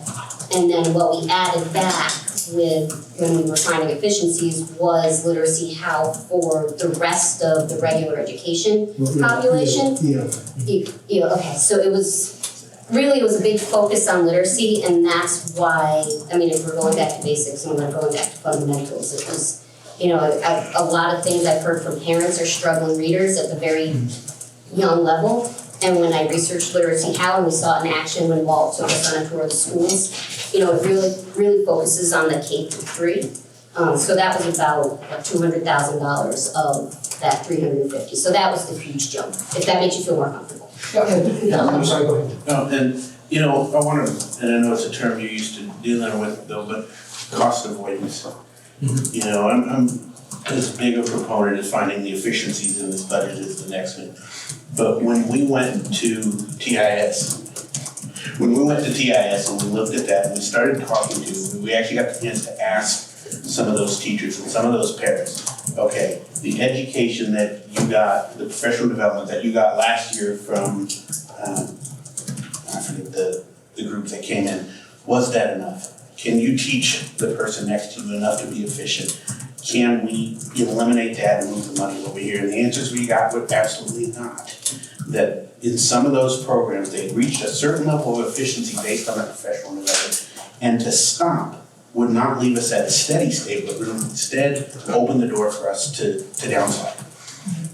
By providing the education to these teachers, by bringing them up in these programs, these specific programs, and Dr. Willett is right, we went into the program by program. Why are we spending this? Why can't we stop? What happens if we stop? By putting that money there, 2 years down the line, 3 years down the line, I think we're actually going to start seeing the savings. And as you know, finding the efficiencies in this budget is not a one-year thing. That we've come with the budget here. Over the next, as Dr. Woods told us, over the next 12 months, we're going to keep looking at it. We're going to come up with more efficiencies. That doesn't mean up or down, but more efficiencies. Our goal is where do we need to be, not next year, but 5 years, but 10 years, when our little kids are reaching that. How do we get there? And the key to that is putting the money in these teachers. And again, I trust what you, I know we've gone through a lot in trying to work out the budget, and it's just something that I just needed some granularity to see, to at least know that it was considered, which I know you guys did, in looking at this in the professional development. Because looking at that lump sum, that's a big number. And it's something that, you know, that without having more information about it, which I'm glad you did, and I appreciate that providing that information, it makes me feel comfortable where I can say, okay, this is something I can support. So. Anybody else have any questions? I think I'm done talking. So you only, a couple of things, so just going through the line items, and I don't know who to address this to, so it's one of that or not. So Dr. Willett, I just noticed that, so on the athletic stipends, right? I think we budgeted $285 for this year, right? And then so that went up again. I'm not trying to nickel and dime, I'm just trying to understand, you know, so it went up by 20K. Now, I'm assuming that takes into consideration the fact that we're moving some teams, or what is that stipend really talk about? I actually had a question very similar to that. Like, the athletic stipends, you know, CIAC sets the games a year at a time, and ref fees are set and all of that. So the fact that we're cutting 2 teams, we see an increase in the athletic stipends, and then we don't see a decrease in the revenue for pay-to-play athletics. I would assume we would see a reduction in the pay-to-play if it's 30 kids. And then I wouldn't expect to see athletic stipends go up if we're cutting teams. Some of it is like some coaching positions that were paid by Friends of, for instance, Friends of Football are now paid by the district. There are always shifts and change to those stipends, but it always has to do with the shifts and change in athletics. So that's what we're going to do an entire breakdown. But overall, in the general stipends line, you know, there's always fluctuations in there. For instance, special ed, we had to add 2 liaisons to those stipends. You know, these stipends are used to cover bases that we usually need to cover for one reason or another. And they'll fluctuate to some extent up and down because of what we have to cover. You know, football was one example of that, but there are other examples of that in there.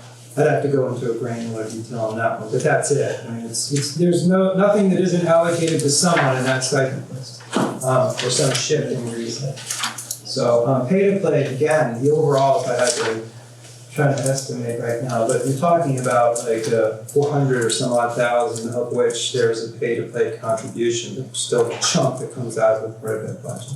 We still have one of the highest pay to plays though around, but Trust me, I know kids, soccer, so. Thank you. I would say maybe that's something else for the March meeting, Dr. Willett, if you can give us more, like, and again, I don't want you to feel like you have to answer all the questions that we have tonight. You know, if you need time to take them back and just, I would say by the March meeting, be able to kind of present what you can for whatever it is that everybody comes up with. So understanding that I think would be good, because that one I have a hard time getting my head around. Anybody else? Any other questions? I have one, but it's probably very anecdotal and very subjective, so if you don't feel comfortable answering Dr. White, feel free to say I can't answer that, but. I won the lottery. When there are reductions in classroom instructional supplies and office materials, do teachers, in your experience as a superintendent or principal, do some teachers take it upon themselves to try and supplement that with their own income to support having the necessary materials in their classrooms? Well, you know, as a principal and as superintendent, I mean, I encourage your staff to always let me know what they need in their classrooms. I don't think that if teachers are in a position where we would want them to be going out and doing that. I think sometimes teachers want to innovate and they end up spending money to innovate in certain ways, but pencils, paper, and materials and all of that, we should be covering all of those bases with our educators, and I would not think that I don't have any evidence right now. No. Okay. No, that was just. But if a teacher does feel that way, I would like them to reach out to me tomorrow, because that is not my understanding of the situation, but I would definitely remedy it if that were what they were saying. That's very nice. Yeah, I think just the concern I have is just the snowball effect, and going also going to lose point previously about certain line item expenditures jumping up dramatically, is that if teachers and staff aren't getting the supplies they need, maybe they don't feel valued, especially if we give a modest pay increase, but that pay increase is going in part to support their ability to do their job, and then suddenly they leave, and now there's a massive spike in professional development because you have a new teacher that has to be onboarded with all this new training. So it's just sort of that landslide of, are we providing the right materials to have that instead of snowballing and suddenly have these massive spikes, and then we're fighting nickel and dime for one program or another because we're not supporting those staff. And to build off Steve's point, it's not just the materials in the school, it's the programs that give efficiencies to the teachers. So if a program is helping identify literacy and drilling down, and we remove that program, then the teacher has to do that sort of research on their own. And it takes up more of their time in the classroom and maybe even their own personal time afterwards to help find those, to help do the cost avoidance. So I agree that it's not just, I agree with Steve, but I agree that I also say that it's more than just things like the manipulatives and the supplies. I think it's the programs. We use them, we start becoming less efficient in the classrooms, and the instruction is impacted. So I have a few questions, and I can send them to you if you want, although I think you probably already have that. But that, if we can, by the March meeting, maybe get answered. One of the things that was in your forward was that technology was significantly going down, but it appeared to me that all of the technology codes in the budget were actually going up. So I was wondering if maybe at some point Tech services is not the kind of thing you might think in terms of. Well, yeah, so I'm thinking maybe we should give some color around that. Can be from that going up into the other things. Okay. So technology, from computer to computer kind of thing, that's we transition over some of that to ERF and the rest of it is almost to I took out a lot first. Okay. There was 120,000 of tech that never made it. One of the things you don't see in the 154 or the 187 is, and the board saw some of this, the requests that had been made, personnel-wise, and even technology-wise. There was about 120,000 of requests made that never even made it into the budget. For technology. Does that include all the Wi-Fi upgrades, or is that? The Wi-Fi piece we kept in because testing when needed. Yeah, no, right. But there was a lot of other things in there that were requested for technology that never made it into the 187 or the 154. So I can give like a full huge thing right now, but a lot of the other ones that have a word tech include a lot of things that are not the computers. Okay.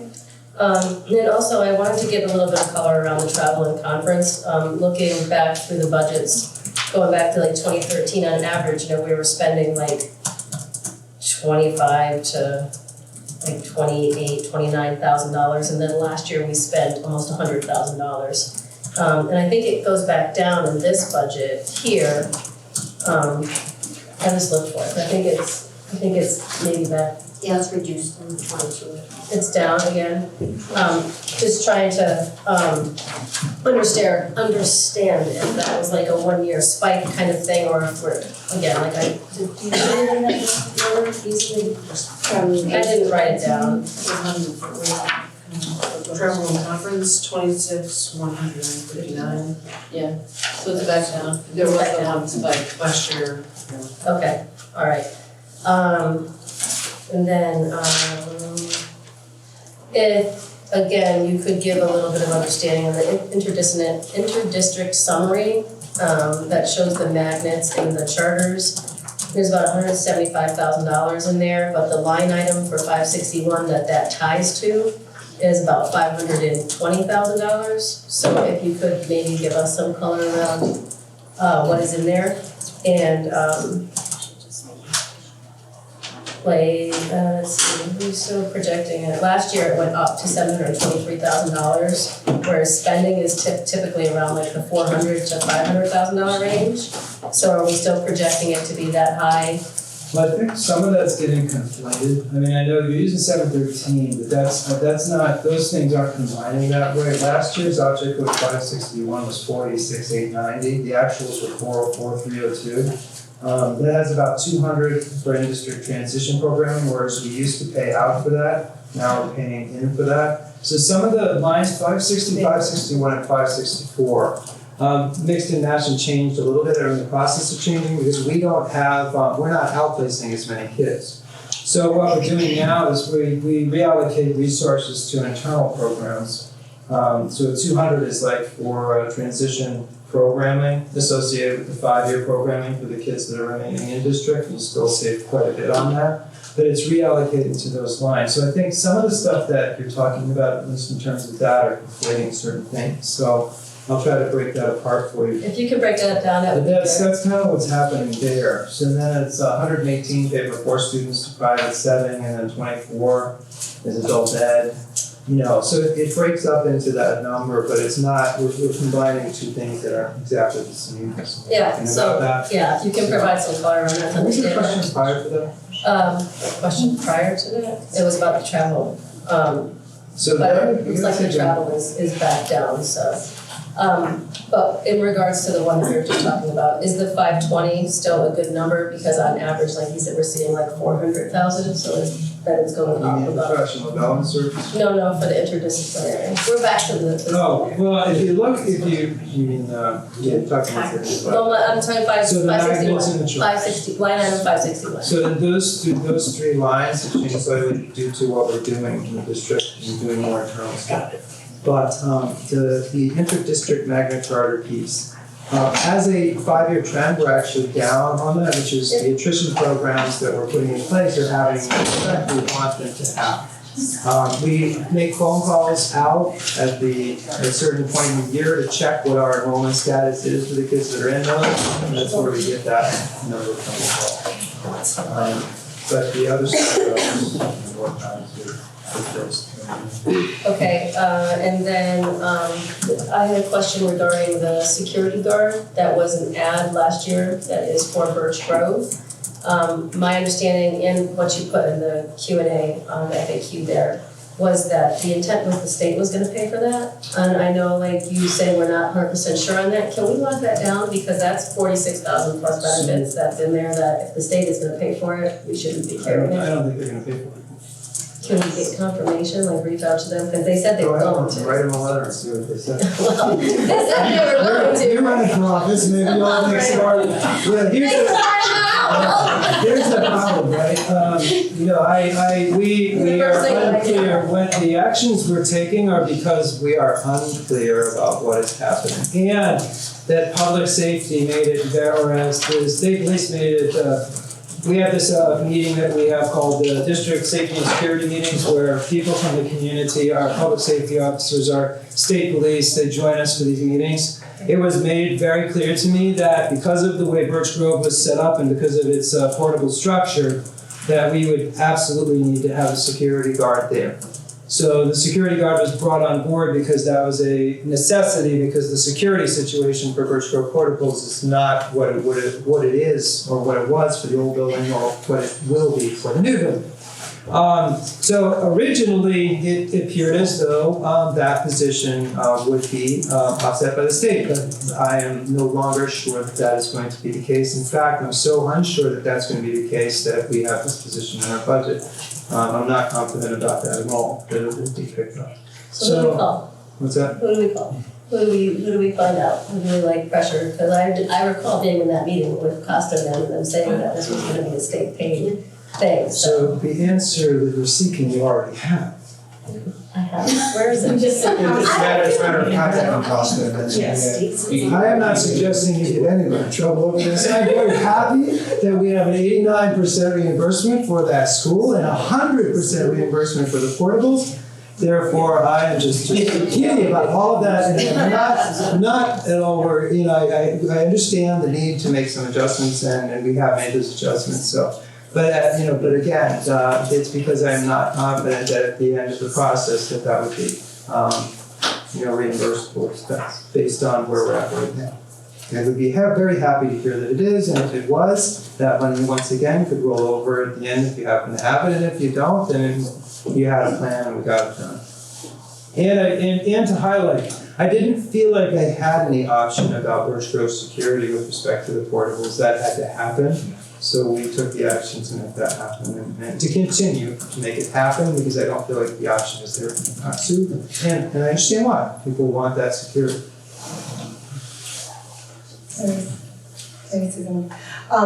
If you'd like to send me the question to myself and Dr. Willett, I will work through Katie, the chairperson of the building committee, and see if I can get some more clarification, because it has been some of the questions that I've asked.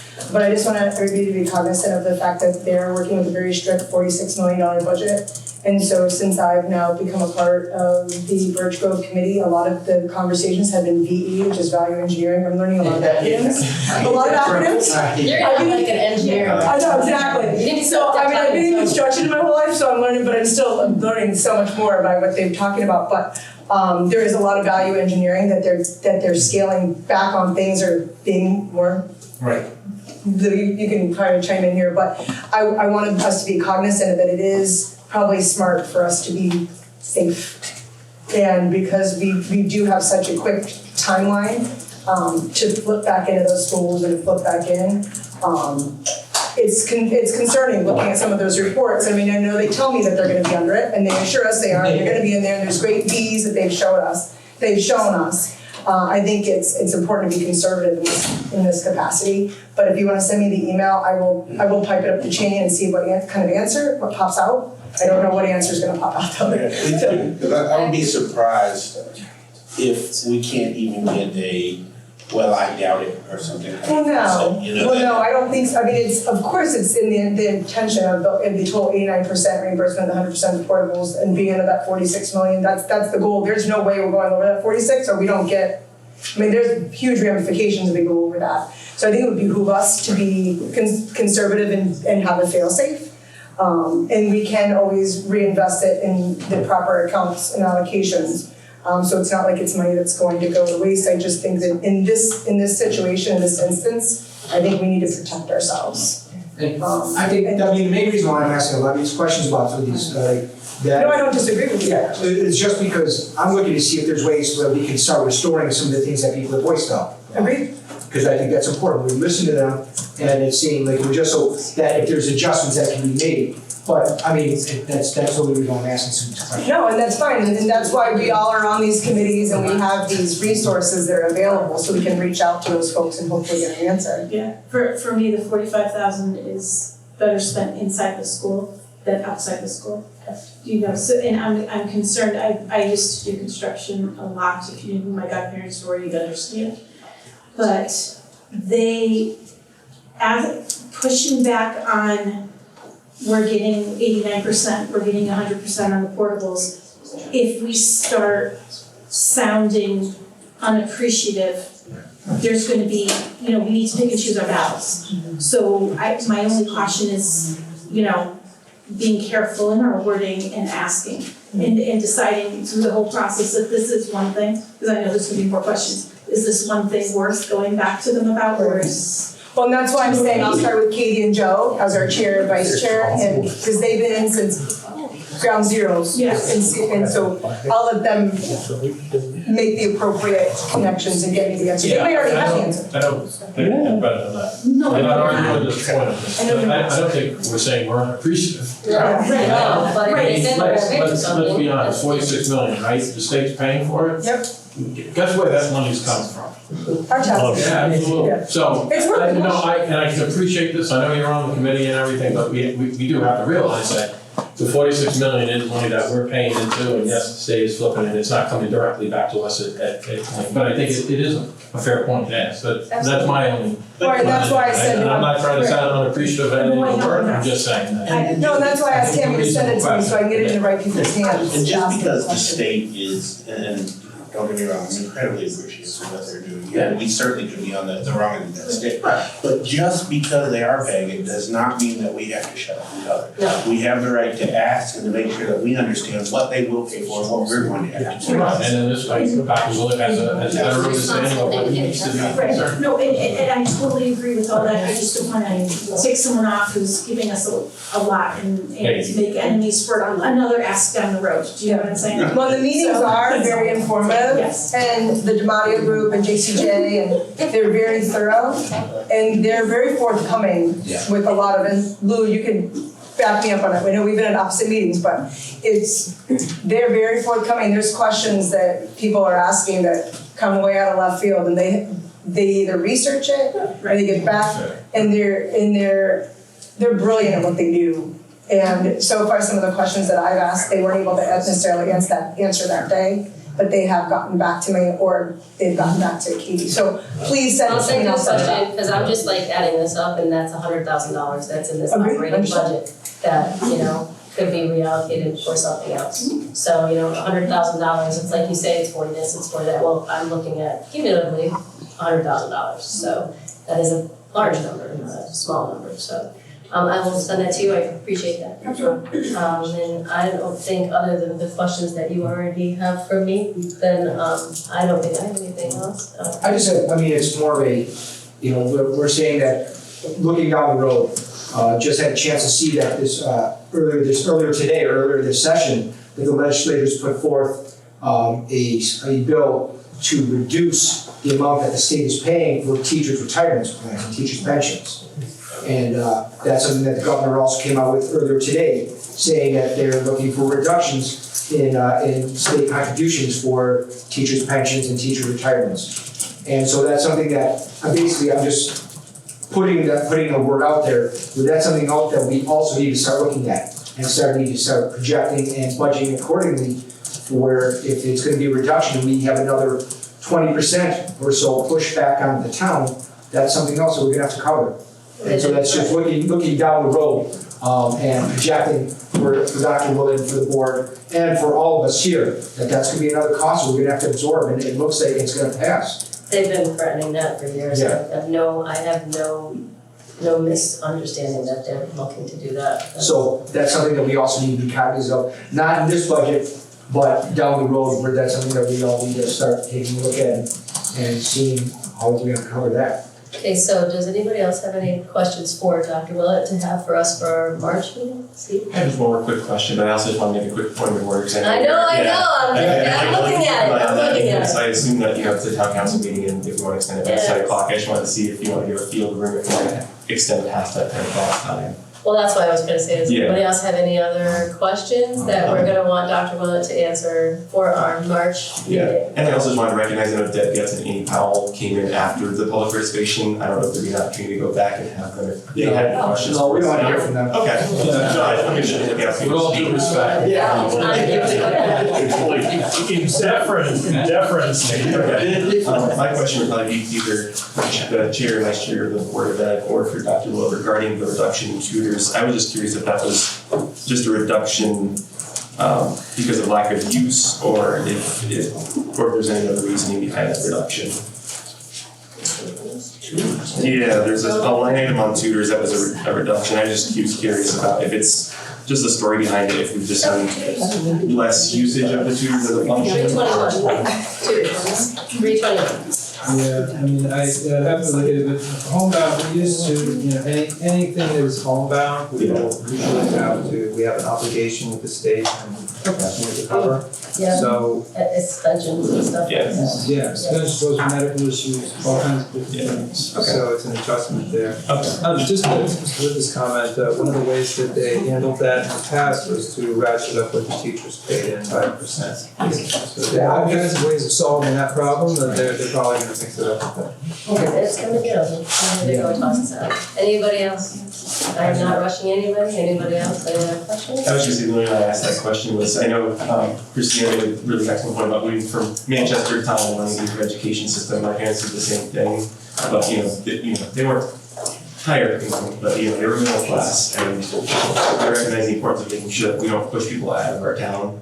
And at the same time, I just want to make sure the programs and services we provide as a town, as well as the Board of Ed, don't push out people who are lower income from having the opportunities to get that tutorship opportunity, if that was what that line item was for. And instead, higher income families can just pay Kumon or whatever organization to get private tutor services versus in-house services. And on a plug for that, I would honestly say, my youngest especially, like the high school has the NHS fellows that do free tutoring, which is amazing. Like, my kids all look at that. It's great peer opportunity and leadership opportunity too, so. I know it's a really common point that, you know, we have a really high median income, but we do have a percentage of asset limited income constrained residents, and we want to make sure that people on the lower end of that spectrum can feel like they're actually having a chance to succeed and not just the pay to play aspect. So I know we have a meeting, so a minute to go, so. Yeah. Steve, I'm glad, That's all I'm glad right. you. No, actually, we have 3 minutes to go, so you're good. I'm glad you brought that up, because I get it,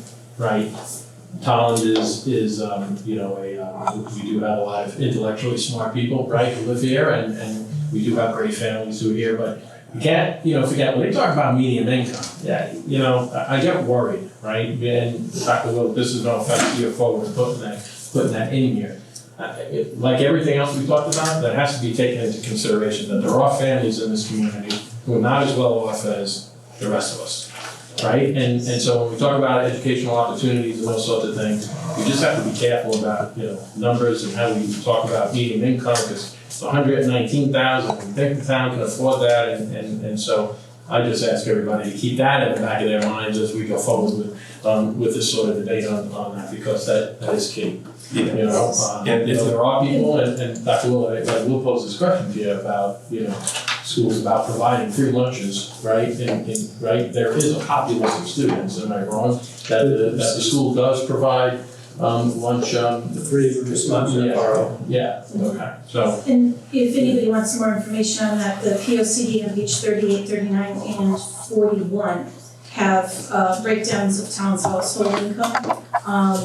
And prior to that, on pages 36 and 37, they have pricing on housing, so that you can understand what people are making and what their mortgages are, things like that. So Let me if just, you need more information. 10 seconds, we're almost at that. But the reason I put that in there is because if you want to understand ECS and what's happening in Tolland, that's the. And that's why I put that context around. Yeah, so it's very, People are struggling, I'm just putting it. Yeah. well, and it's very important to understand the median. The median is literally a middle point. So that means at that number, there is just as many people underneath that level as there are above that level. Median, you don't understand stats, how it works, it's very big. Very good. Okay, last 10 seconds, I just want to say that y'all worked really hard on this. We did a lot of line item detail. We want you guys to know that we think this is a good budget. We really hope that you'll see it that way. I appreciate it. I would actually also appreciate we had more meetings like this, maybe in a cooler setting. You know, what you did this evening, but. Is it? Because I just don't feel good at home. But I think more of us working together would be really beneficial. But with that, Madam Chair, I entertain a motion, if no one else, to adjourn. Second. Any discussion? Anybody? All in favor? Aye. You missed it. It's your meeting. Oh, you said that. All right. It's That's true. Yeah.